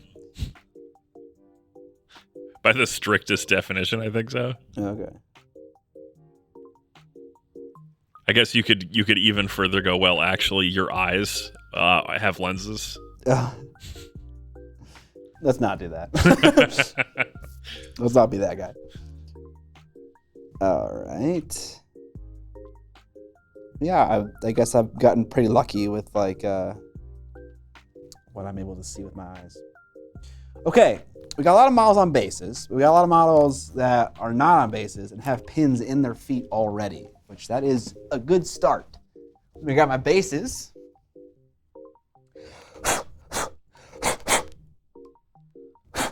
A lot of resin dust on these bases when I assembled all those Duchess models. Resin? On your Greyjoy stuff?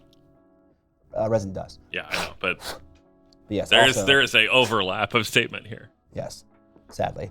All right, cool.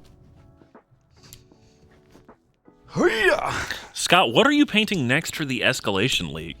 Oh man, I really haven't been painting things for that Escalation League lately. Well, luckily you have enough painted stuff that you have room to work. That is true. I don't know. Maybe I'll paint some either a Vengorian Lord or the 20-man unit of Graveguard. One of the two. Although I gotta tell you, I'm not looking forward to playing Nurgle Maggotkin of Nurgle with a 20-man unit of Graveguard that is not gonna get to pile in and use all their attacks because of whatever song or bullshit that they have. That is a brutal rule. Too much off-camera blowing going on. Obviously, Scott, you don't paint armies to competition standard every time. I mean, I never do. How do you draw the line personally between what you're happy with and the amount of time you're happy spending on models to achieve that result? The video where I paint the Novitiate Kill Team squad is that exact process. That is exactly what that process is showing. Is how do I figure out how nicely to paint a model and spend the amount of time that I want to get the result that I'm looking for. So it's that video. I can't say it better than that video. All right, Vin.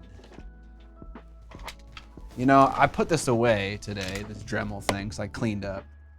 And I was like, I'm gonna need this later today. And then I was like, knowing me, I'm not gonna get to the drilling process this week. And then look at me, I did.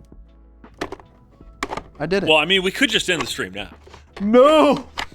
I want to put a couple of them on bases. Just the ones that have pins in their feet already, which I think is just two of them. That's a little sad. All right.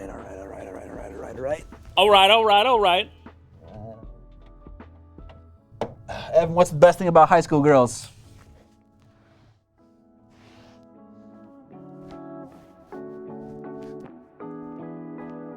This is a quote, people. Yeah, it's a quote. Not trying to get It's to be way, way funnier with the awkward silence. So. Yeah, we got Outcast fans in the chat. Outcast? That's bait. Oh, that's great. Easy there, Matthew McConaughey.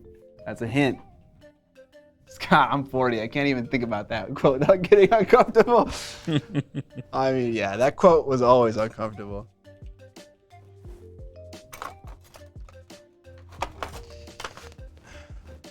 It's a Dazed and Confused reference. Yeah. I keep getting older and they keep staying the same age. Pretty much. Yeah, what a fucking thing What a to creep. say. What a thing to say.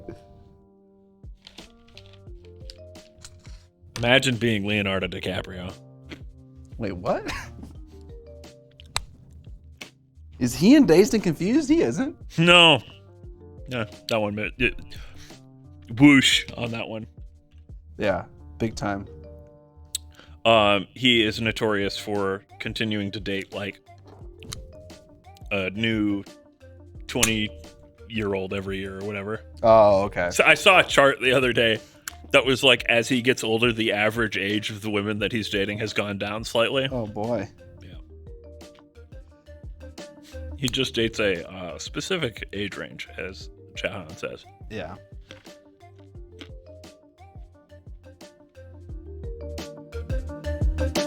It is a great movie. Dazed and Confused taught me that not every movie needs to have a specific thing it's trying to teach you. Sometimes they can just be fun, and they're good because they're fun. All right, so we're looking like Sounds like Chef. Chef. Chief. Chief.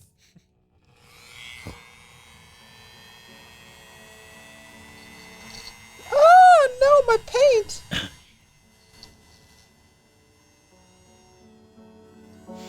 Chat, we need to buy Scott a WoW stick. This stresses me out. Why? Because you don't have the problem of having to start the drill not in contact and hope for the best. That you won't skitter it around and ruin your paint. I just need a pilot hole. That's what I need. All right. I did fuck up some of the paint though.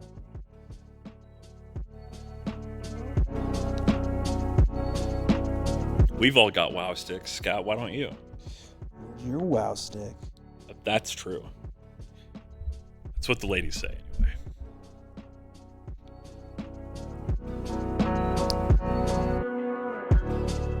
I need an assistant to come and put some insta-set on this super glue because it's definitely gonna spring right back up. Yeah, there it goes. You know what, I'll just do this. Just clamp it down.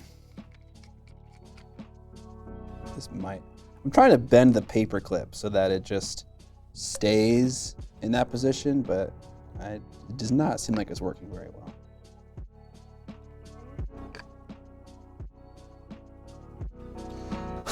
Yeah, just pop right back up. Fuck.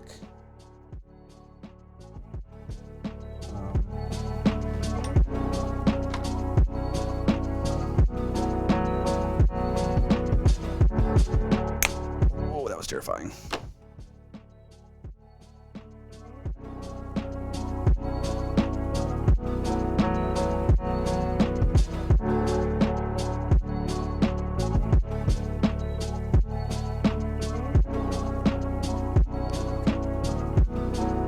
That guy might just have to have a hover foot.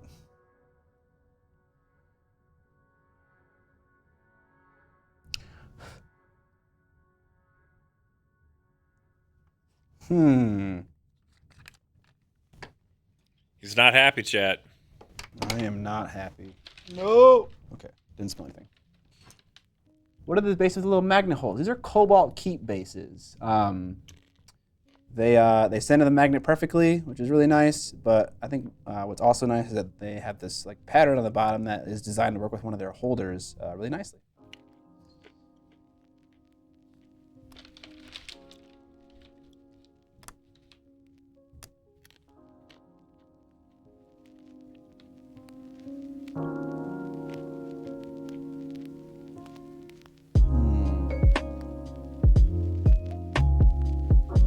Working very nicely. Spin him around and bend him.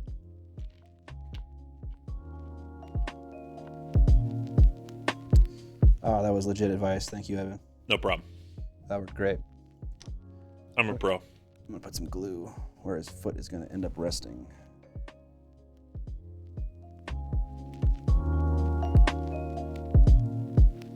Didn't have enough leverage in the one direction, but did in the other one.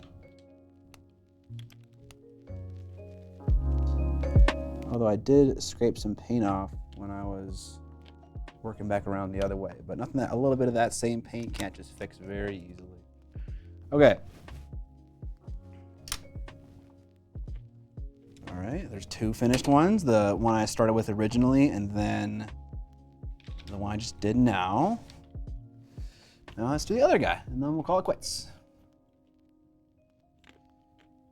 Man, I love nut time. Do you? Yeah. Why? Because these smokehouse almonds are ridiculous. It says irresistible snacking right on the bag, and it's true. It's true.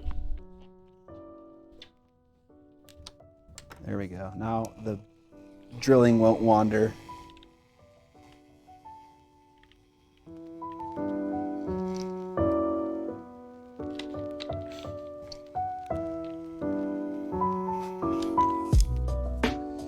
Nice, nice, nice.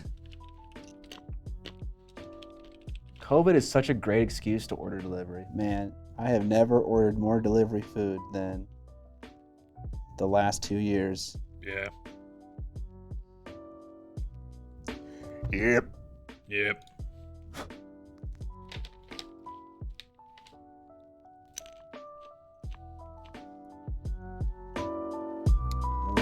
Yeah.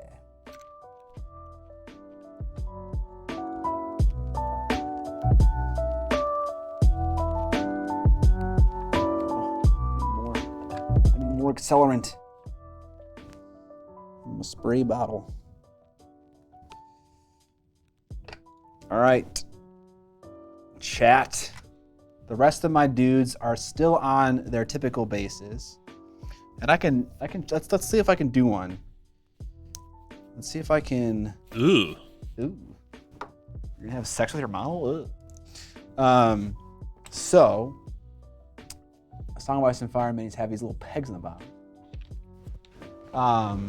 And what you can what sometimes works, it doesn't always work, is you can get some nice clippers with a nice flat edge to them, right? And like get as flush to the bottom of the base as you can, and kind of clip them off. And you can kind of see how there are pegs in there, and they're not necessarily attached to the side of the like the little wall. And then you can like sneak your X-Acto knife under the feet and pop them up sometimes. So the best advice that I've seen on this on the song Discord, Yeah. is actually you put your minis in the freezer Yeah, and they will pop right out of these bases. that's probably true. Because sometimes it really works. Like it just worked right. Like that one just worked super well. I don't know why. Yeah, it's just like the amount of glue that they do or don't have in each foot. Yeah. And it's a little terrifying. Yeah. So this one didn't come off as nicely, but the other one did. The other way that I've done it is I have just literally pushed the pins from the bottom. After I cut off the thing, I'll just like... That's not a bad idea. Yeah. The one, so, I don't know. I have used these pegs to like use them for like the base installation, and I've had them just shear straight off. So it seems like a pain in the ass, but I think for this unit, I'm going to clip them and then put like an actual long pin in them to use for their base attachment, because it doesn't really work out that nicely. But yeah. Yeah, Dan's drilled out the pins from the bottom. Alchemy Bill is saying the same thing. Yeah, there's quite a few ways to do it. Yeah, definitely. I think the freezer method is by far the best, in my experience. You just throw them in the freezer for like an hour, and then you come back and they will just pop right off, basically. Nice. My phone is no longer remotely attached. That was probably why that camera blacked out for 20 seconds earlier in the stream. Yeah, but there is the there's 3 of the completed dudes. They'll be all done next stream. We'll do a little basing sesh in the beginning, and yeah, looking forward. Love to having that this pose movie. on the left so much. He looks like he's at like a rave with the knife. Yeah. He's like mid dance. Just doing like some of that fucking like I don't even know what you call it. Just call it rave dancing. Yeah. All right, I kind of pinned this one a little bit not on the center of the base. I'm not happy with it, but that's fine. I won't notice it in a unit of 12. Or I will. It's fine. And I'll It gives it more motion. motion. The motion of the ocean, baby. All right, who we raiding today? We do that here? I guess, is it called raiding? Yeah, it's not called Raiding. It's not called hosting anymore. It's called raiding. Raiding. Italian Spartacus with a rate of 54. I'm sorry, Italian Spartacus. We are ending this stream right now. So I'm gonna take all your lovely raiders and send them somewhere else. But thank you so much for the raid. I appreciate it. Where should we send? I timed it perfectly. Indeed. Yeah. Let's. Any you got any preferences? Jimmy the Brush. That's an option. What else do we got? Could raid this Miniac guy. It's Miniac guy. Raid myself. I wonder if the system lets you do that. Oh, Penny Arcade is live. Maybe we can do Penny Arcade. Sure. Let's do Penny Arcade. All right, guys. Thank you so much for hanging out. Thank you so much for subbing. I really appreciate all your subs, guys. We got to the 50 mark so we could do the giveaway for the Dune Vipers. Really appreciate you guys' support every stream. It really means a lot to me. I'm also serious about that offer, Mike Genie and the other person who bought something on my web store to test the thing. If you don't want that, I'm very happy to return that. Just send me an email and I will return that, no problem. But otherwise, thanks for hanging out. We'll catch you this Thursday for a gaming stream. Age of Sigmar, Maggotkin of Nurgle versus my army, which is vampires, Soul Blight Gravelord. There you go. But You got there. otherwise, I'm gonna send you guys over to Penny Arcade Expo. Thank you for the support and for hanging out and chatting, guys. See ya.